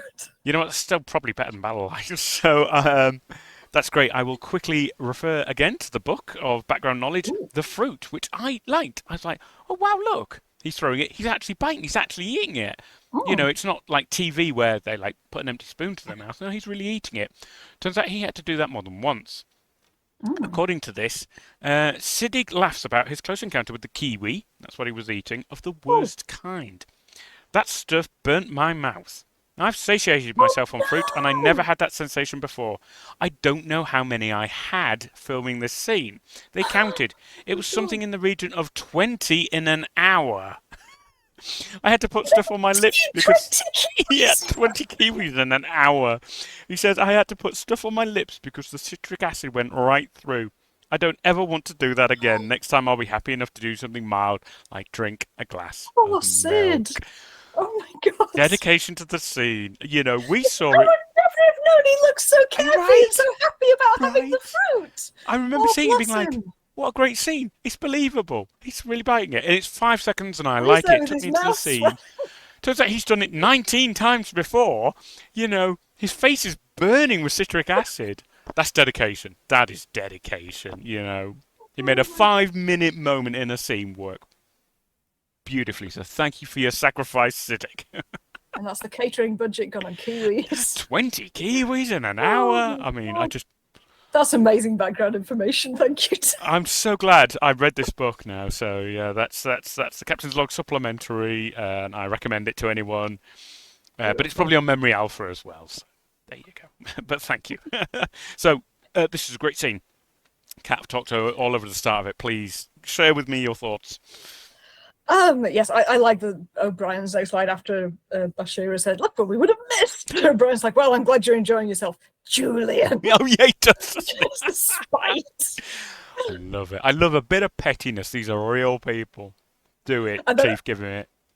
oh god, and Bashir says, I mean, for all we know, you really were sent by the prophets. He's just so enthusiastic. And O'Brien says, I was sent by Commander Cisco. This dull rock or whatever will be returning this evening, and everyone's counting on me to stop it. And I've said there's a Boston fern in a planter behind O'Brien at this moment. Ferns are used very frequently in alien landscapes just because they look vaguely tropical, but they're easy to grow in the Americas. Oh, right. Okay. Okay. Yeah. That's an excellent spot. There's some more background information that I hadn't even clocked. Thank you, Kat. I only know because I keep one. And does Yeah, it look quite alien? yeah, Yeah. it does look pretty alien. Yeah, I've named him Sideshower Bob because his hair looks Because his quite hair does that. Sideshow Bob, and he sits next to the shower in the bathroom. Love But yes, that. the magistrate then leads in a large number of Bajoran people who are carrying gifts for O'Brien, who the magistrate now greets as Sirrah. And O'Brien says, well, tell them I don't want them. And Bashir immediately goes, bring them in, put them where you like. I love it. It's great. This scene keeps playing to their strengths, just giving them the opportunity to be these two massively, almost comic, well, very comic extremes. It's brilliant. And it couldn't happen to two better people. Bashir he surely has to be enjoying O'Brien's discomfort at this point. He's just plowing ahead, knowing that O'Brien is suffering. Of course he is. Of course he is. You know, it's so visible. But anyway, the gifts of the Bajorans bring, a lot of them are plants in little pots, which is very pleasing. And the Bajoran then gestures to 3 smiling Bajoran women. And O'Brien asks, how can I help you, ladies? And Bashir discreetly, out of one side of his mouth, I think they're the ones offering you services, Chief. Don't say it. Oh, God, my skin crawls. I know. And O'Brien really struggles to express his displeasure without insulting the women. And he goes, they're not, they're quite. And he eventually starts on saying, I have a wife and daughter back on the station. And I've put a note here saying it's played for comedy, but at the moment does feel a bit look at the backwards natives. We don't know a lot about Bajoran culture yet, but given how forthright both Lieutenant Rowe and Major Kira are, it isn't clear whether the gifting of women is a practice across Bajor, whether both Rowe and Kira are unusually forthright for women and have taken on roles that women normally wouldn't. And most likely, I think, unfortunately, is that the writers didn't especially care and just thought it would be very funny for O'Brien to be offered some wives. That was my immediate impression was they are Mm, playing a familiar trope, which yeah. is of, as you say, backwards natives being like, oh, great white savior from the sky, help us Have a and woman, have have our several woman. women. Yes. Bajoran culture, not massively well established, but I would consider this very out of character, and I consider um, Ro and Kira, um, And in Ethiopia, the religious yes, leader on the whole that's world is a not a woman. culture that would then use its women as kind of barter. No, it doesn't feel right. It does feel more like this is early, before Bajoran culture is established, and it is mainly to play up a gag, a very clumsy gag. And again, we've got to put that down to, I think, certain writers enmeshed in a certain kind of mindset, making a show a long time ago. I don't think it was intended to offend, but we must look at it now and say, yeah, that is clumsy and borderline offensive, I would say. So, If it were to happen in a show filmed more recently, O'Brien and Bashir would be making notes and saying, "Look, we've got to talk to someone about this. This yeah, isn't a actually hundred okay." percent, a hundred Um, percent. In fact, I would actually expect the Federation would, even in this time, would view that very they would probably have made thinly. it one of the terms of their joining that A practice was hundred, stopped. 100%. Which we won't talk about forever because you can then talk about imposing colonialist norms Oh, on it's a clumsy colonized culture. and it's It's dangerous. It is it is, dangerous but I space. think we can probably both agree you just don't write a culture that gives wives in No, exchange for your services as a storyteller when you've already established that world has a lot of very very intelligent, very high-ranking women on yes, it. yeah, This 100%. doesn't It's work. just a cultural blip that we will put down to the writers not knowing Bajoran culture and Bajoran culture not being established at this point. So it will get better. Thank you, It will. Kat. But yes, so yeah, they Barney a bit more with O'Brien saying that he doesn't want to tell the story. Someone else is going to have to do it. Farron insisting that O'Brien's chosen by the Saran. He's the only one who can tell the Yep. story. And as Farron leaves, Hovar, the Saran's apprentice, stands by looking upset and angry, and he's Yes. glaring at O'Brien as he goes. Yes. Yes. It's foreshadowing. I did like it because it's also not too long. It's like a few seconds. Yeah. You could blink and miss it. So I like that they are slowly introducing him as a sudden kind of third act nemesis. So it's good. Yeah. It's good. And O'Brien believes that the only way out of this mess is to find what the Dalrock is and destroy it before it destroys us. That makes sense. Yeah. So that's where we leave them. Next Hmm. shot, exterior Deep Space Nine, and then Cisco giving a supplemental station log. Mm, Not a commander's log, interestingly. You get a captain's log aboard a ship. But yes. aboard the station, you get a station log, Station apparently. log. That's it. Yeah. Yeah. Swag. And it's day 2 of talks between the Paco and the Navot. They're no closer to finding a solution. Jake and Nog enter Varys Saul's room. Both are enthusiastic to see her. And I've put Jake says, "Hi, do you want something?" But no, maybe she says that to him. I Anyway, think so. move Yes. onwards. I thought Deep Space Nine is generally quite good at show don't tell, and one of the themes of these scenes with Nog, Jake, and Saul is that she is living an adult life Yeah. while the other two are permitted to be children. Yes. That's a And the real good point. disparity of the station log, the description of what has been happening, what she's been going through, the Paco and the Navot negotiating, and then those two rocking up just to have fun, just asking if they can cheer her up. It's a Yeah. nice contrast. It. Yeah. And she says, "Sadly, not right now." Mm. Jake says they'll stop by later, but Nog is more proactive, asking, "Is there anything we can do to cheer you up?"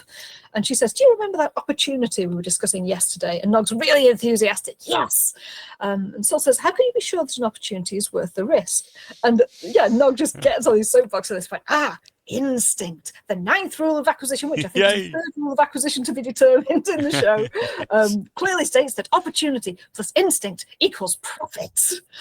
And I really love how at one point Aaron Eisenberg holds his hands to Fitz meeting during this discussion because he's really excited to be talking about it, and he doesn't get to talk about it with someone who actively wants to know. Yes. If he's ever brought this up in the classroom, he will have been shot down for it because they're meant to be learning about different cultures and about mostly Earth norms, I think, from their Earthborn teacher. So it's unusual. This is unusual, and it fits really well. And I really like Aaron Eisenberg's acting. He's just so brimming with enthusiasm. I'd missed that physical moment, but it's very in keeping with this kind of established Ferengi image. I think when Quark is paying homage to the Nagus, it's like this, isn't it? Yeah, this is kind of pleading. That's kind of excitement. Excitement. So it's But yeah, interesting. that They're kind of very expressive. yeah. You're right. It's like a kind of small language of gestures that we're building for the Ferengi. That's nice. It Hey. is. Bit more character development, bit more species development. As you said right back at the beginning, we don't want to get stuck in this rut of, a planet of hats. Everybody from Vulcan has the same haircut. There's got to be more to it than that, right? Yeah. And eventually there will be, but not right now. Anyway, But it's still doing better. I think it's still taking strides ahead of where TNG got to by this yes, point. yes, it is. But yeah, Absolutely. Jake interrupts him and says, "That's not going to help." And Saul says, "I think it does. Thank you, Nog." And Nog says, "Good, let's Let's celebrate." celebrate, okay? And then we find out that he's stolen one of Quark's security rods, and he suggests that they steal Odo's bucket, and then he leaves cackling to himself. I mean, where did that come from? He must have been planning this for ages, because that comes out of nowhere. Steal Odo's bucket. I mean, it's not like you can droid ride it around the station. It's just such a left field proposal. Steal his bucket and do what? So anyway, Thing is, I feel his setup. Odo has interrupted them, quietly sitting on the promenade, throwing peanuts at so it's passers-by. revenge, yeah. Exactly. He's interrupted them twice in this episode, so he is at the top of Nog's thoughts when he's thinking of people to be avenged upon. Yeah, yeah. So yeah, I think it works well. It's very And then, Ferengi as well to want revenge, I think. but then as they are leaving, Saul turns once to her screen, which shows, and I couldn't get a screenshot of it, Yes, we unfortunately. talked about Netflix this. doesn't let you screenshot it. I couldn't find it online anywhere. But there's a moment when she looks at her screen and it shows a little map of the territory of the disputed land with the river and the two sides of it. So even as they're running off to do a prank, she's still Yeah. just leaving that problem. She's still thinking about it. It keeps it as she fixed goes. in our minds that that's going on, but we also acknowledge that this is Varys's opportunity to maybe have a bit of a break, and as you say, experience some childhood activity that she's been denied because she's had to step into her father's shoes so soon.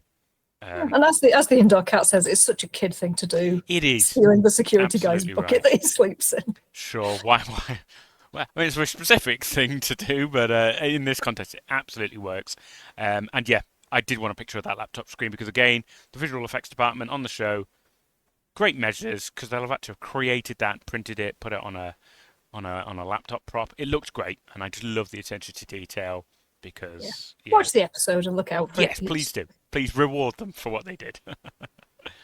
And then next thing, the three of them walking down a corridor and Sully's saying, "I still don't understand what's so funny about a bucket." Which, yeah, is fair. She wouldn't. And while Nog lets himself into the security office, Jake explains that Odo is a shapeshifter and he lives in the bucket. Every 16 hours, he has to change back into his original form and he turns into some kind of liquid. Which is Nog has got the I was just going to say, which is a nice catch up for people joining the show for the first time. Because we've got to remember DS9 is still in this TNG mindset of you might have just tuned in to this episode for the first time, never having seen Star Trek before. So we need to explain why our security chief sleeps in a bucket. And Jake does really well with like quite a complex info dump in like one line. So yes. credit to Cyril Lofton.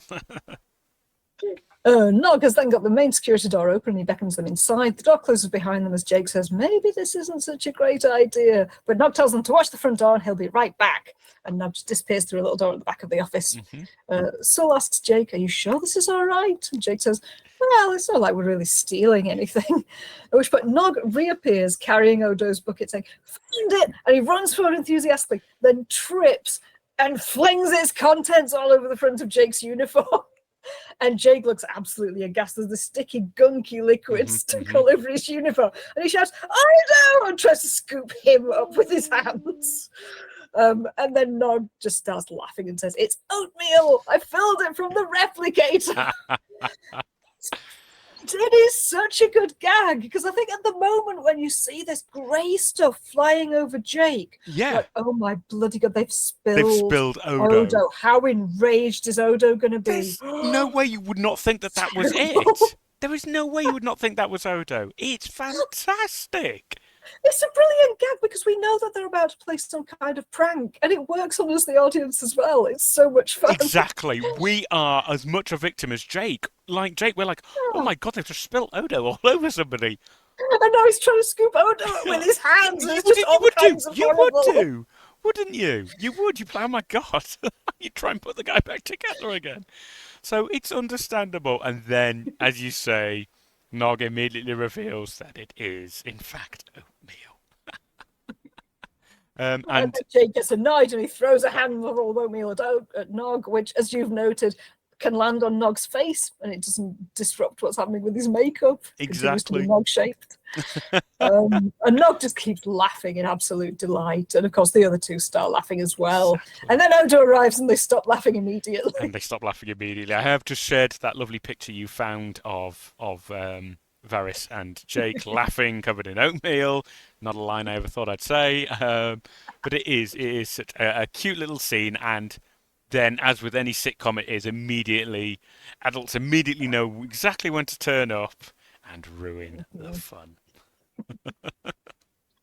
And when Odo turns up, Nog throws the bucket to Odo, who catches it, and then Nog just runs out the security office, only Classic. to have his elbow caught by Cisco Senior, who asks, Knew "What's the exactly rush?" exactly when Yeah, to turn up. It's that sitcom timing. it I know is exactly when true. to be there. You know, this station is 3 times the size of the Enterprise, but I know exactly where I need to stand to catch drama occurring. It's true. It's very, very plot. Yeah, consistently what has to happen at that moment. But I made a quick note on Mm, costuming. The other two children are led out of the office by Odo, mm. and each of the three children wears different outfits on each of the 3 days over which the plot occurs. Oh, really? Which, I never yes, clocked that. they wear different colours each day. Which I noticed only because in Star Trek it's so usual that the adults all wear uniforms. They All the wear time. exactly the same colours day Yeah. to day. The outfit doesn't change.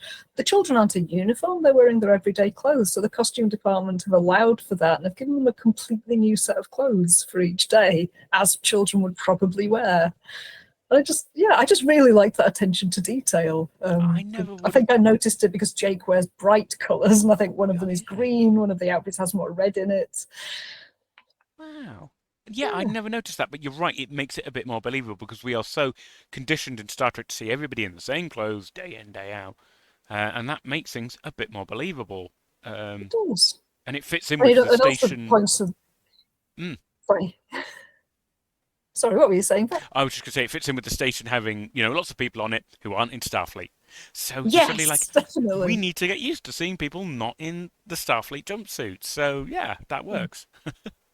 And it does also point to them being willing to put budget where it's needed. They didn't say, no, Jake's got one outfit that he wears They upon the all station and discover. that's it. He Yes. can wear different outfits and they check what what he's going to be wearing on each separate day of plot. It's good. It's good. It is. The next scene, we're in Bajor, we're outside. O'Brien is looking at the rock destroyed by the Dalrock, Mm-hmm. and we get some of this usual techno babble here. There's some residual neutrino levels in the microstructure of these rocks. I don't know what that means.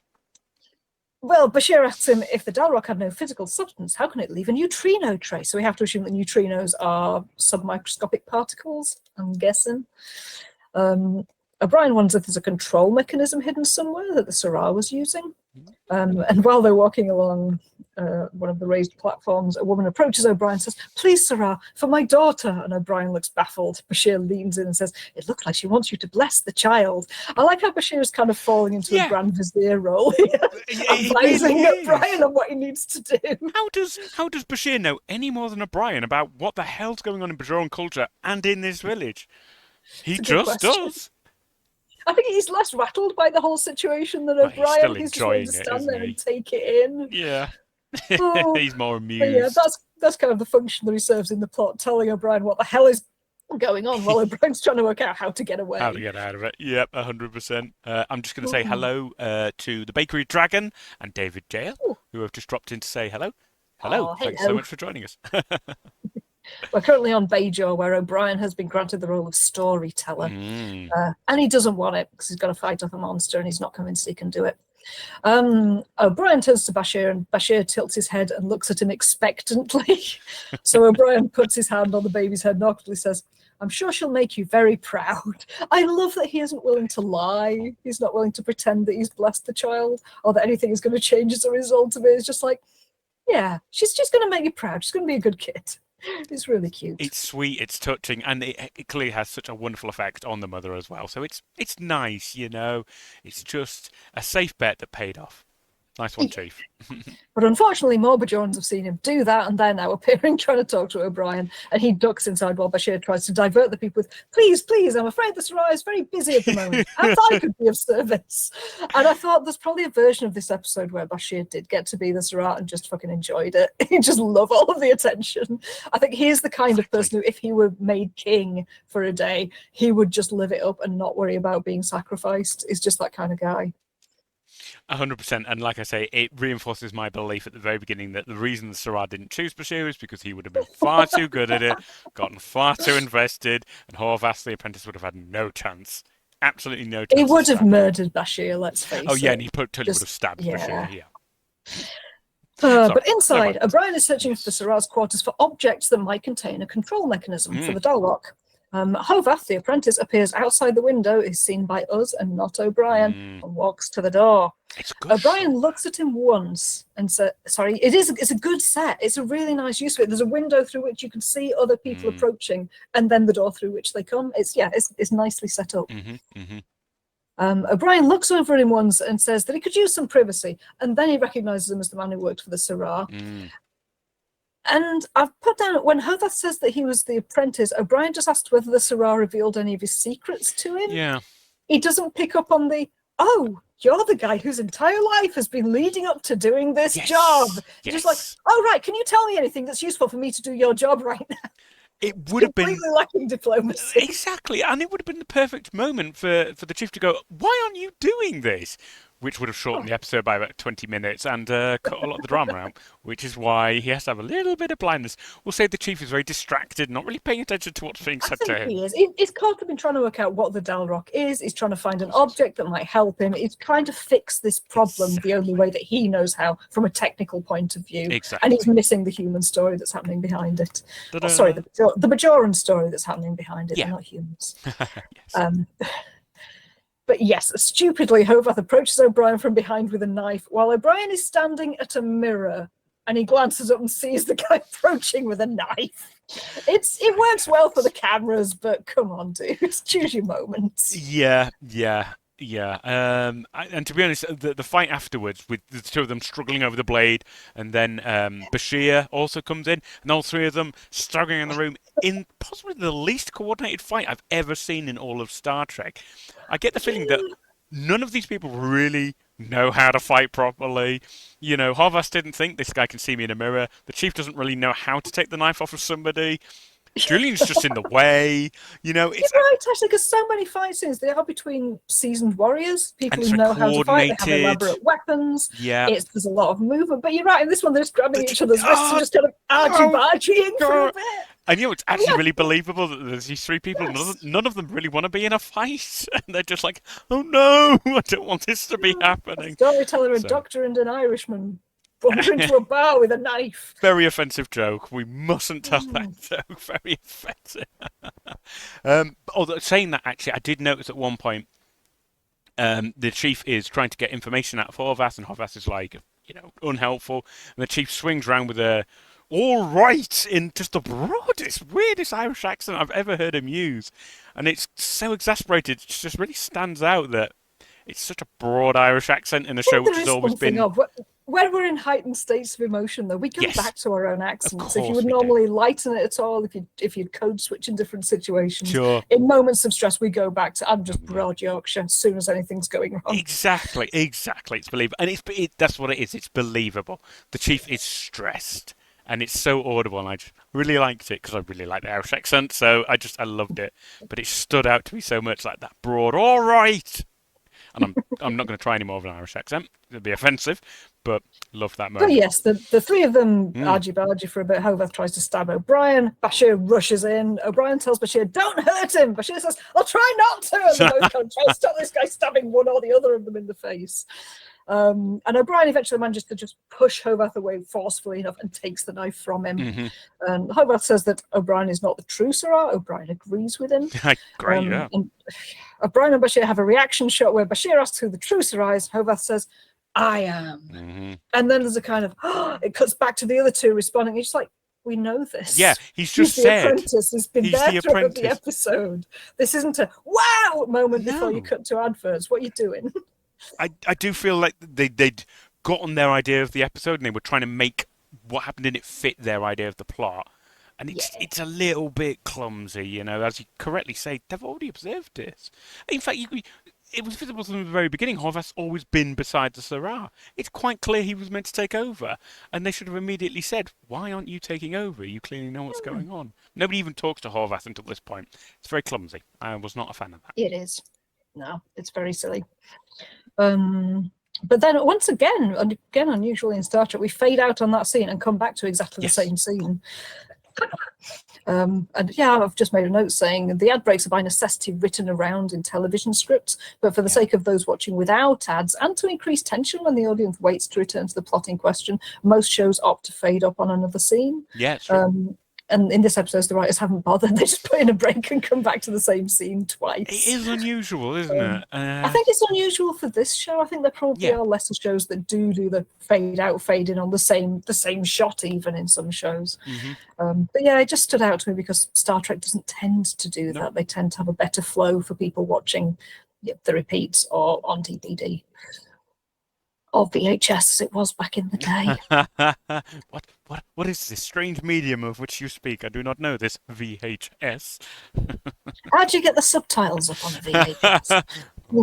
We put up with some stuff in the 90s. But yes, the Hovath is saying, for 9 years I studied with the Syrah, learning the secrets of his storytelling, only to have you come along and take my place. And O'Brien's just annoyed with him and says angrily, look, friend, as far as I'm concerned, the job's yours. And Bashir is blunt. I put Bashir is blunt as a brick here.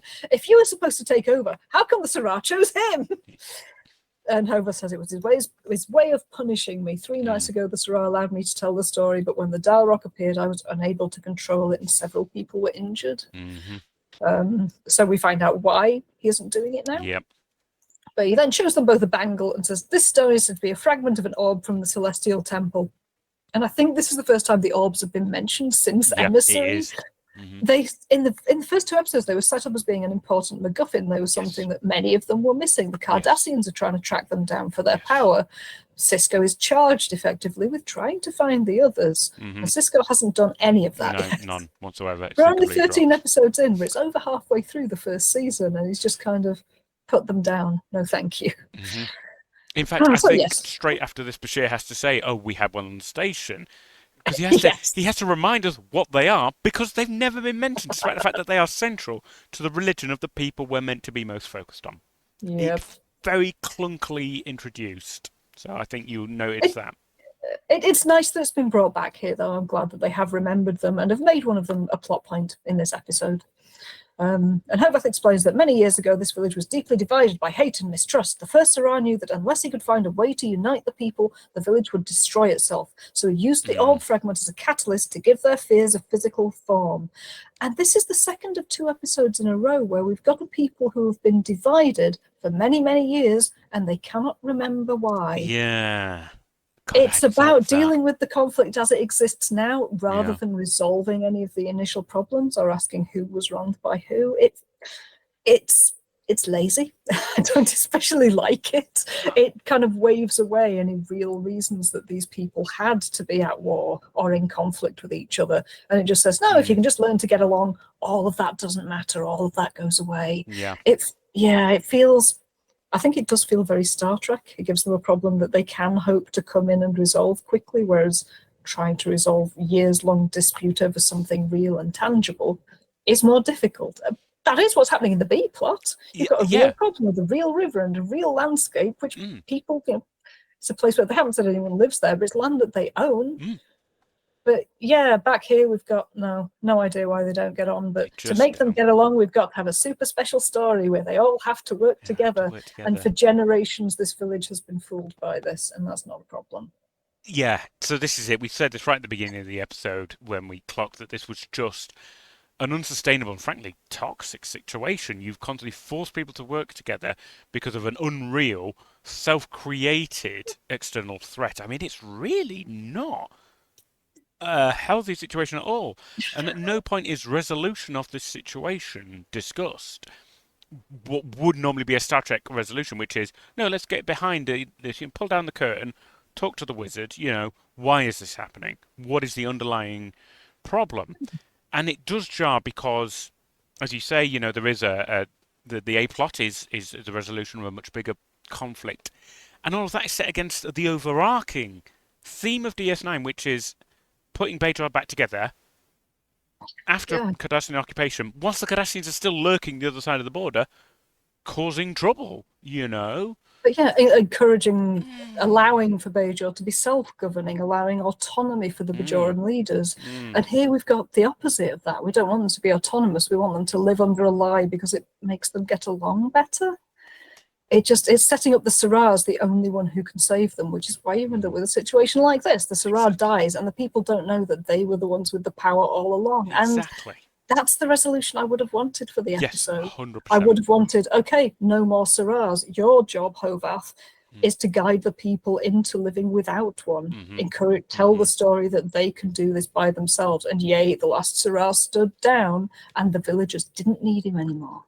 In 30 seconds, you've just written a better resolution to this episode than they came up with. Thanks, Kat. I would have preferred to have seen that version. They also don't address the fact that Hovath just tried to murder a man. Oh yeah, that's a really good point. Yeah, if that's his problem solving, we could have much bigger problems further down the line.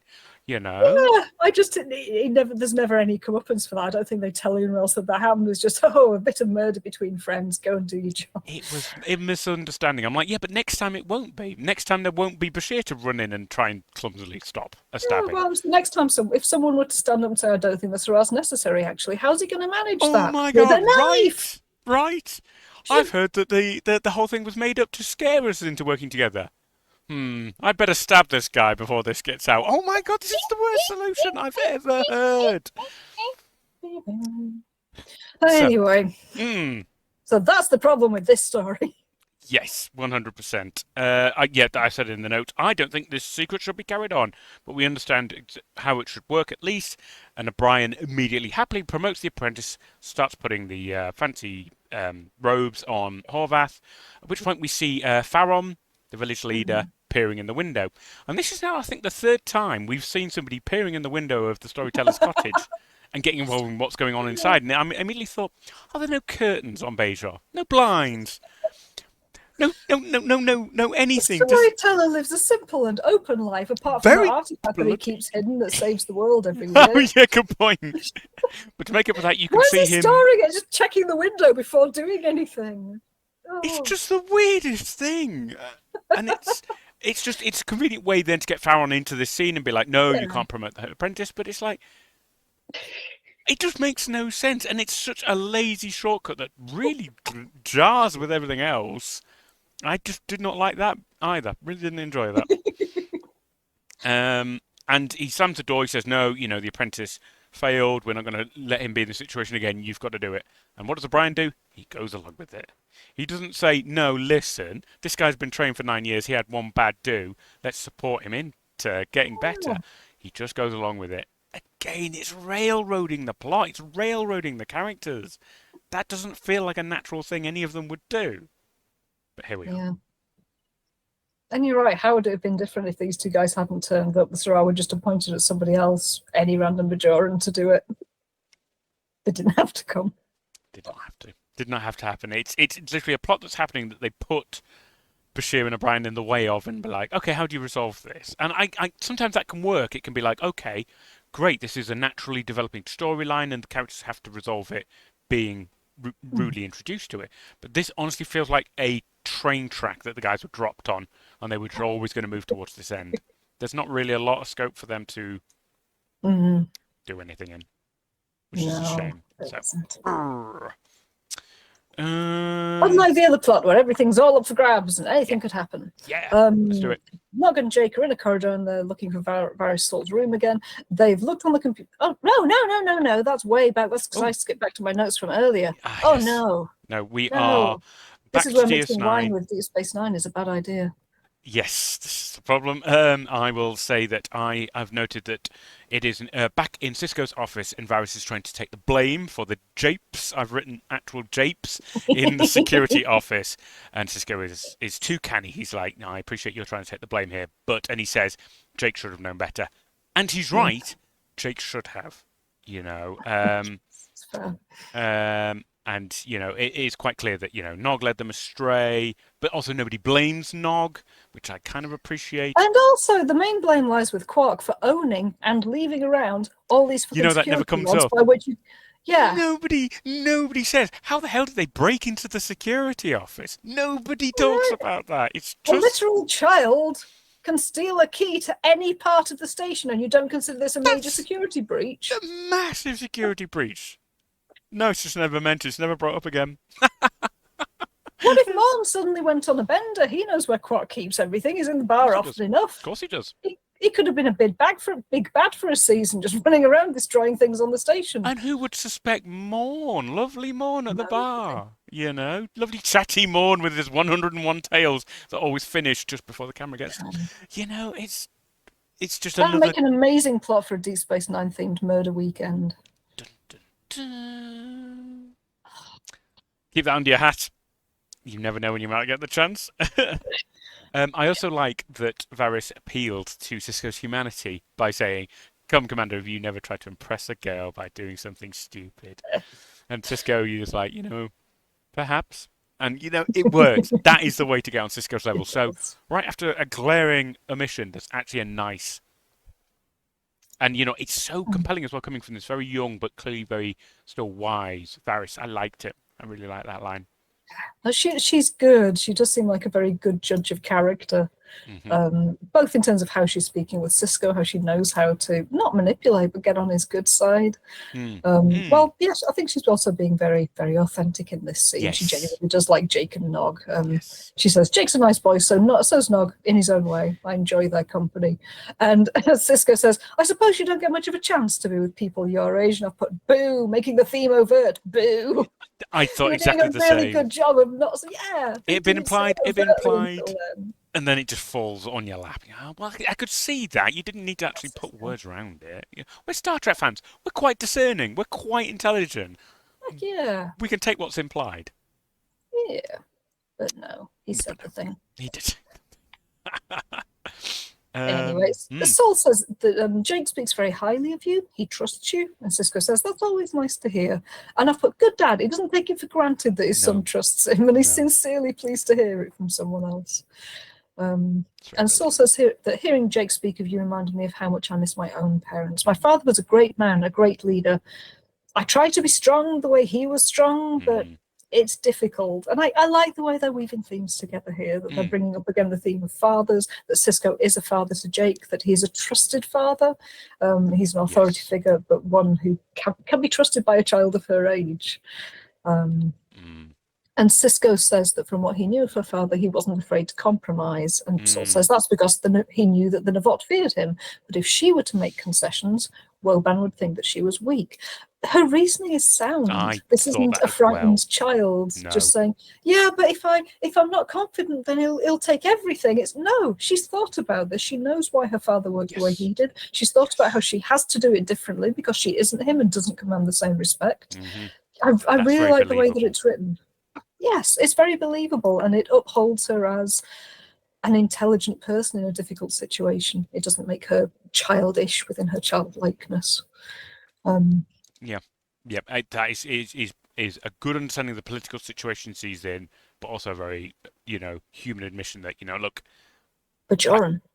Sorry, yes, absolutely, a very Bajoran, a very personable admission from a political leader, which is I don't have the confidence to assert the authority I need to grant concessions, and it's like God, I can believe that. I can absolutely believe that.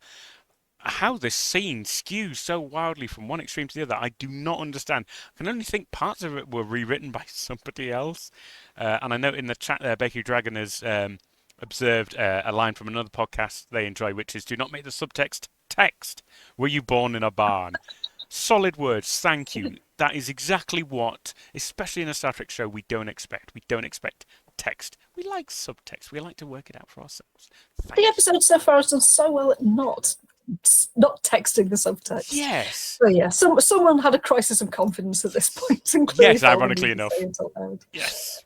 But yes, Sisko says that from when knew the father wasn't afraid to compromise. She says that Woban would think she was weak if she did so, and she says you don't lose by saying no, which It's true. True. She can stand her ground and appear to be a strong leader for as long as it takes. It is believable. And Cisco says, maybe, but a great leader like your father is one who's willing to risk saying yes. And Saul replies, Commander, I believe I know of an opportunity that could allow us both sides to say yes. And I like that. I like that she brings the word opportunity back from her conversation with Nog. It's so simple, but it binds it together. It's a through running thread. And we know that she's been inspired by him and has a solution. 100%. No, I enjoyed it as well. Back on Bajor, Yes. a crowd awaits outside the Storyteller's quarters. O'Brien and Hovarth emerge. O'Brien asks Hovarth why he doesn't fight for his job. I like that they're still discussing this on the way to the Rock. Hovarth tells O'Brien that Farron is right. These people will never accept him as Sirrah. And he says, without their support, I could never control the Dal Rock. O'Brien says, you think I can? Hovarth says, you have to. And O'Brien, who is a man who has a small daughter, is really terrible at telling stories, it turns out. I also said the same.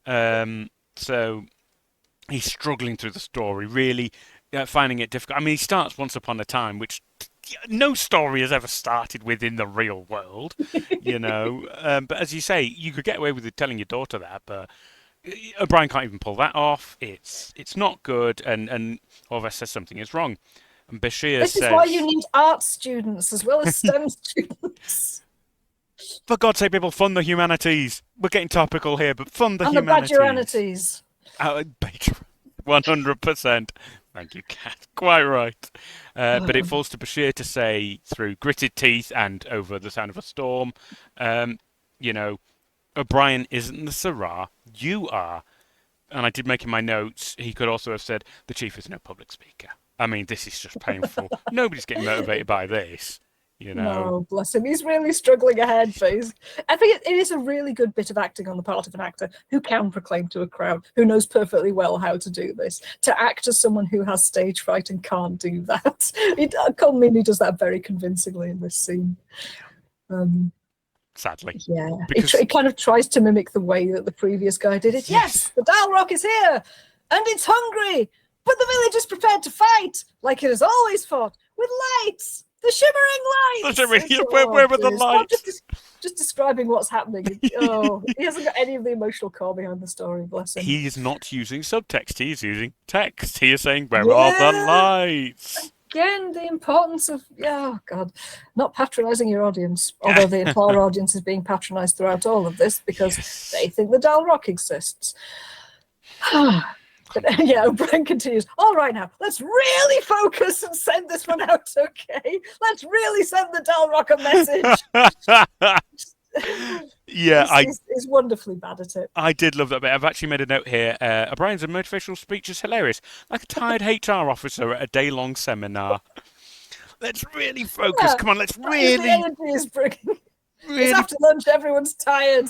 Come on, let's really bring it together and really kind of, action this point or whatever HR people say. I don't know. I'm never listening.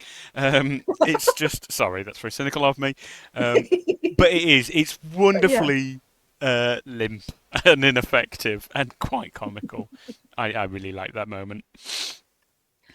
But yes, this time the Dal Rock strikes near O'Brien, who falls over. The crowd screams, and Hovarth and Bashir come and join him. And Hovarth, without even donning the cloak, addresses the crowd. Wait, there is no need to run. A new voice appears to challenge the Dal Rock, and O'Brien just grumpily from the floor yells, "It's about time!" He does, doesn't he? That's great. I love that they do manage to keep up the comedy alongside the tension in the story. I mean, we know narratively that the village is not going to be destroyed, or it's extremely unlikely. Oh yeah. But nonetheless, you've got all the special effects that Livingston said were going on. Yes. Those are all happening again. The wind, I can't remember, there was rain, but there's the Dal Rock, there's shooting energy beams, there's things getting blown up. And yes, Hovarth starts. The Dal Rock is a fearsome enemy. The mountains tremble with its fury, etc., etc., etc. Yes. And the villagers cheer for their new Sirrah, especially Farron, the magistrate, who earlier said that he wasn't up to it. He's totally on board now. And they're all cheering and raising their fists. And O'Brien says, let's get out of here before they change their minds. So he and Bashir leave while the villagers gather around Hovarth, congratulating him on a job well done. They literally do a runner I mean, I've never seen Starfleet officers leg it so quickly out of a situation they didn't want to be in. And they resolve nothing. It's like the opposite of Picard's Enterprise. They're just out of there, you know. Well, Let's good just luck with leave this that. little Storytale town to its stories. They'll They'll be be fine. fine. Now that they've Exactly. got a knife-wielding murderer as their leader, what could go wrong? Propagating an ancient myth that forces people to cooperate in the face of threat that they shouldn't be exposed to and wasn't there before. Yeah, imposing That's your trauma on an resolution? entire new generation who can probably Ooh, get along by themselves now. ooh, I'm so angry. Okay. And when I realised they're never going back to the village, I was really outraged. I'm like, that's it? That's your resolution? You promote a lunatic into the job? Prime Directive! Oh, One of few situations where they actually haven't broken it. They did I, the right thing you know on what? You're Starfleet absolutely right. terms. Oh my God, that's terrible. That you're right. This They've is what happens when you actually. don't break the Prime Directive, damn it, and this is why it deserves to be broken. Oh, that is the worst. I hadn't even thought of that, and you're absolutely right. Oh God, it illuminates how truly bad this is. As the Baked Hurrah! Dragon says, hooray, we got back to awful status quo. The Yay! awful status Danger quo. every year. Oh my God. So very, very poor. Fine, Yes, fine. we are coming Cat. to the end of the episode. We won't be Yes. going for 3 hours. Get us back to the Cisco, station, please. we're back on DS9. Cisco and Yes. Varisol are walking along a corridor, and Varisol intends to offer that the Navot can have the land back in exchange for both the Paku and the Navot having to be able to trade freely on both sides of the river, which presumably they did not have before. And she asks Cisco if he thinks it might work, and he says he thinks it's a reasonable compromise. So yeah, both sides get something. Everybody's happy. New trade routes. Woohoo! Okay. Noggin, Yeah. Sorry, no. You were going to talk about the scene I was going into. So yes, please carry on. Oh, I was going to say, Nog and Jake are sitting outside the meeting room, and Jake says, "We thought we'd wish you luck with the meeting," which is actually really sweet. They've taken on board that she has an important job to do and that she's going to do it. Sol thanks him and then kisses Nog on the cheek, and he looks absolutely delighted. Odo then leads the two of them away, saying, "Let's go. You two are going to clean the security office until it shines."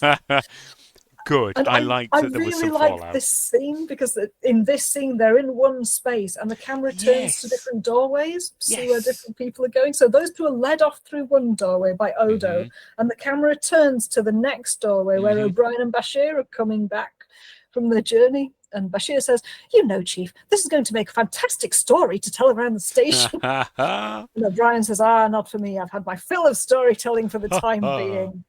And you know, I've made a note here saying it would have been absolutely fucking adorable to have ended the episode with O'Brien telling his infant daughter the story of what happened. Oh, Wouldn't that have been cute? that would have been adorable.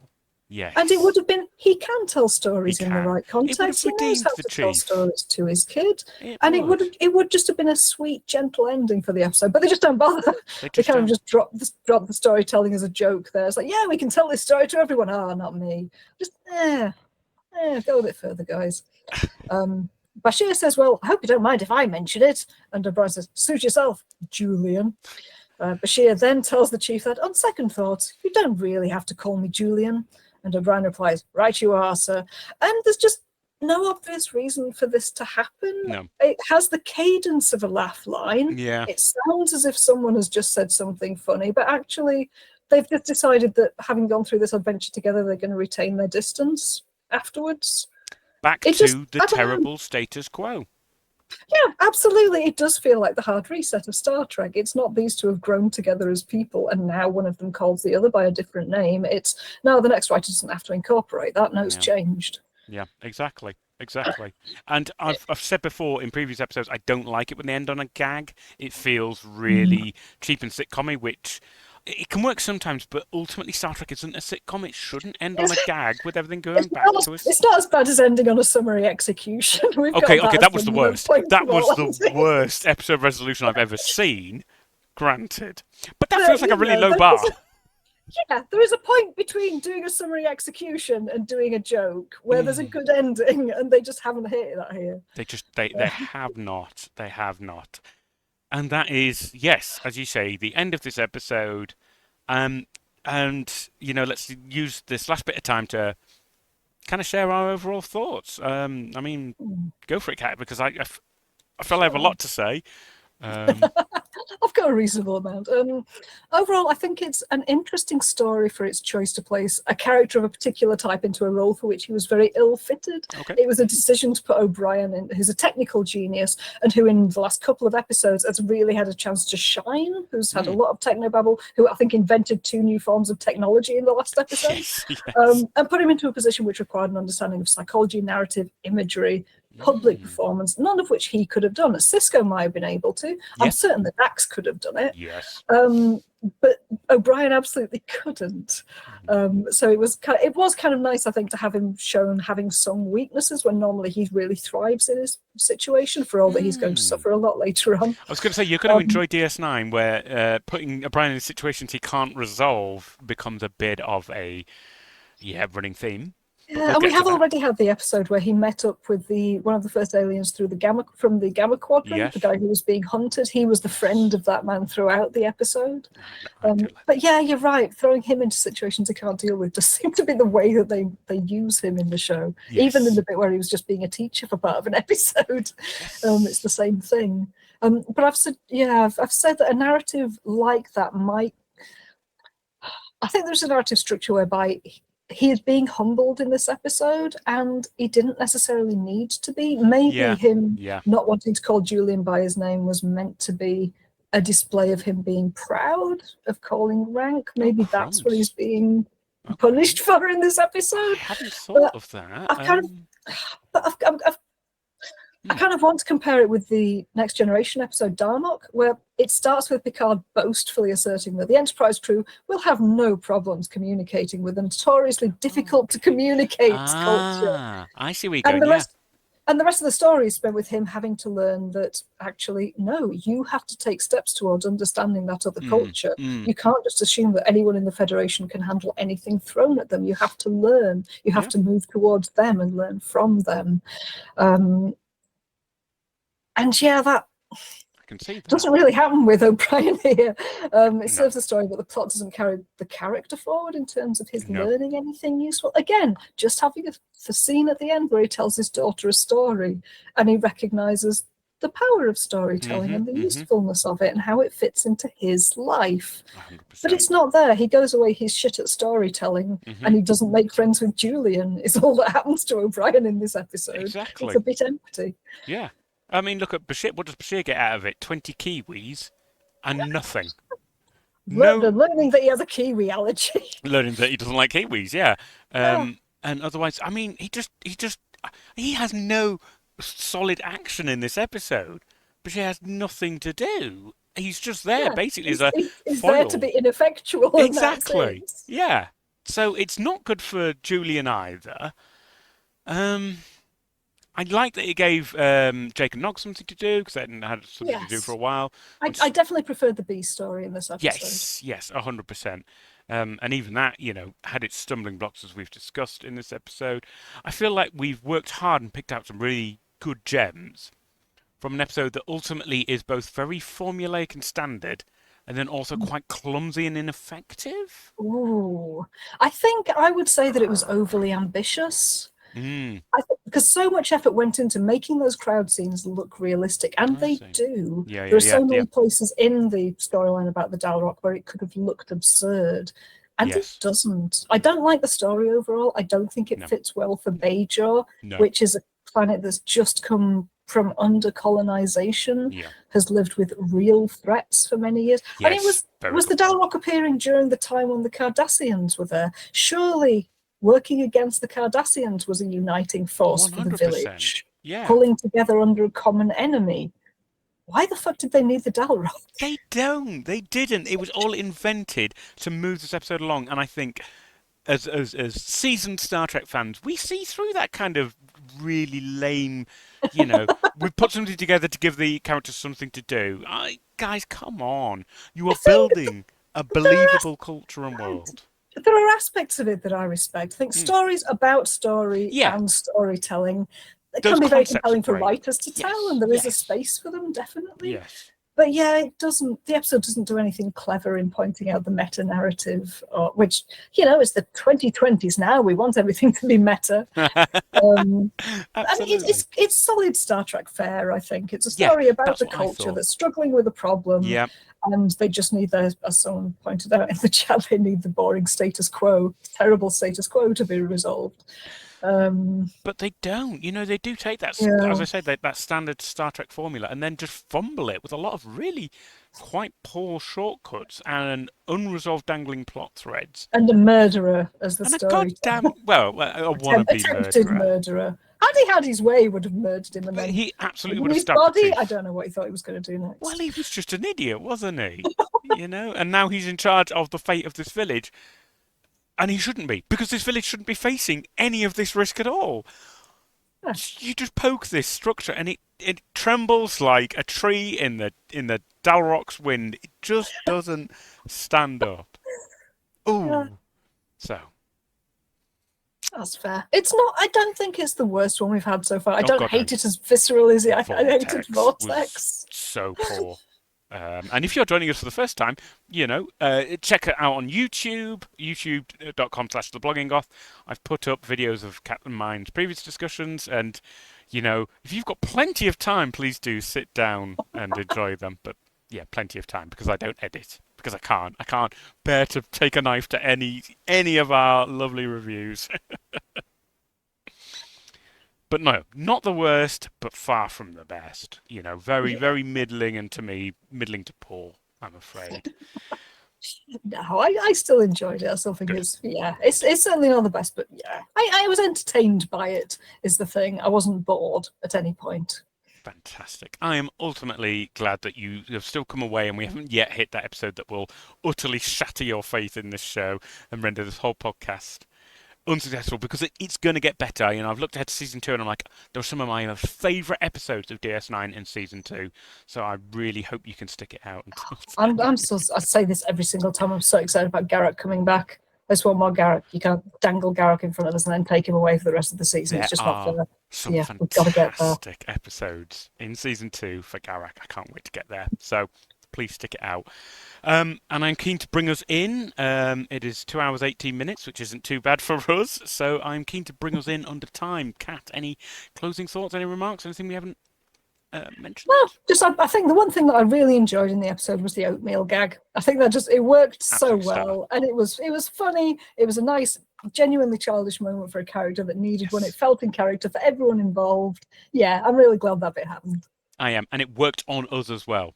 That was what I really liked. I totally believe that was actually happening the first time I saw it, because we've seen Odo can be in a gelatinous form. There's nothing to say that wasn't him. So thoroughly enjoyed that moment. Great.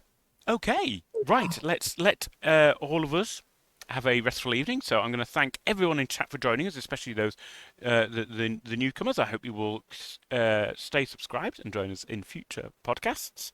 And thank you to our kind mod, the Indoor Cat. Thank you. Yes, 100%. We are always grateful to the Indoor Cat being behind the scenes, keeping things running for us. Bakery Dragon there, putting in some very searching questions at the very last minute. Why not try murder? And Chris, you're good at spinning an entertaining narrative, then your leadership material, buddy. It's a very cynical observation. This is a really good point. He could have covered his tracks really well. Please come back, Bakery Dragon. You have the kind of interesting insights from chat that we love to hear. We shall be back, hopefully, all things being well, in a couple of weeks, when we will review episode 14 or 15, depending on what kind of count you have, which is Progress. So please do have a watch of Progress before our next episode. Thank you there, David and Bakery Dragon, Nigel and everyone who joined us in chat, our moderators, and thank you, Kat, for joining me on another episode of Deep Space Wine. We shall see everyone again soon. Live long and prosper. Long and prosper, y'all.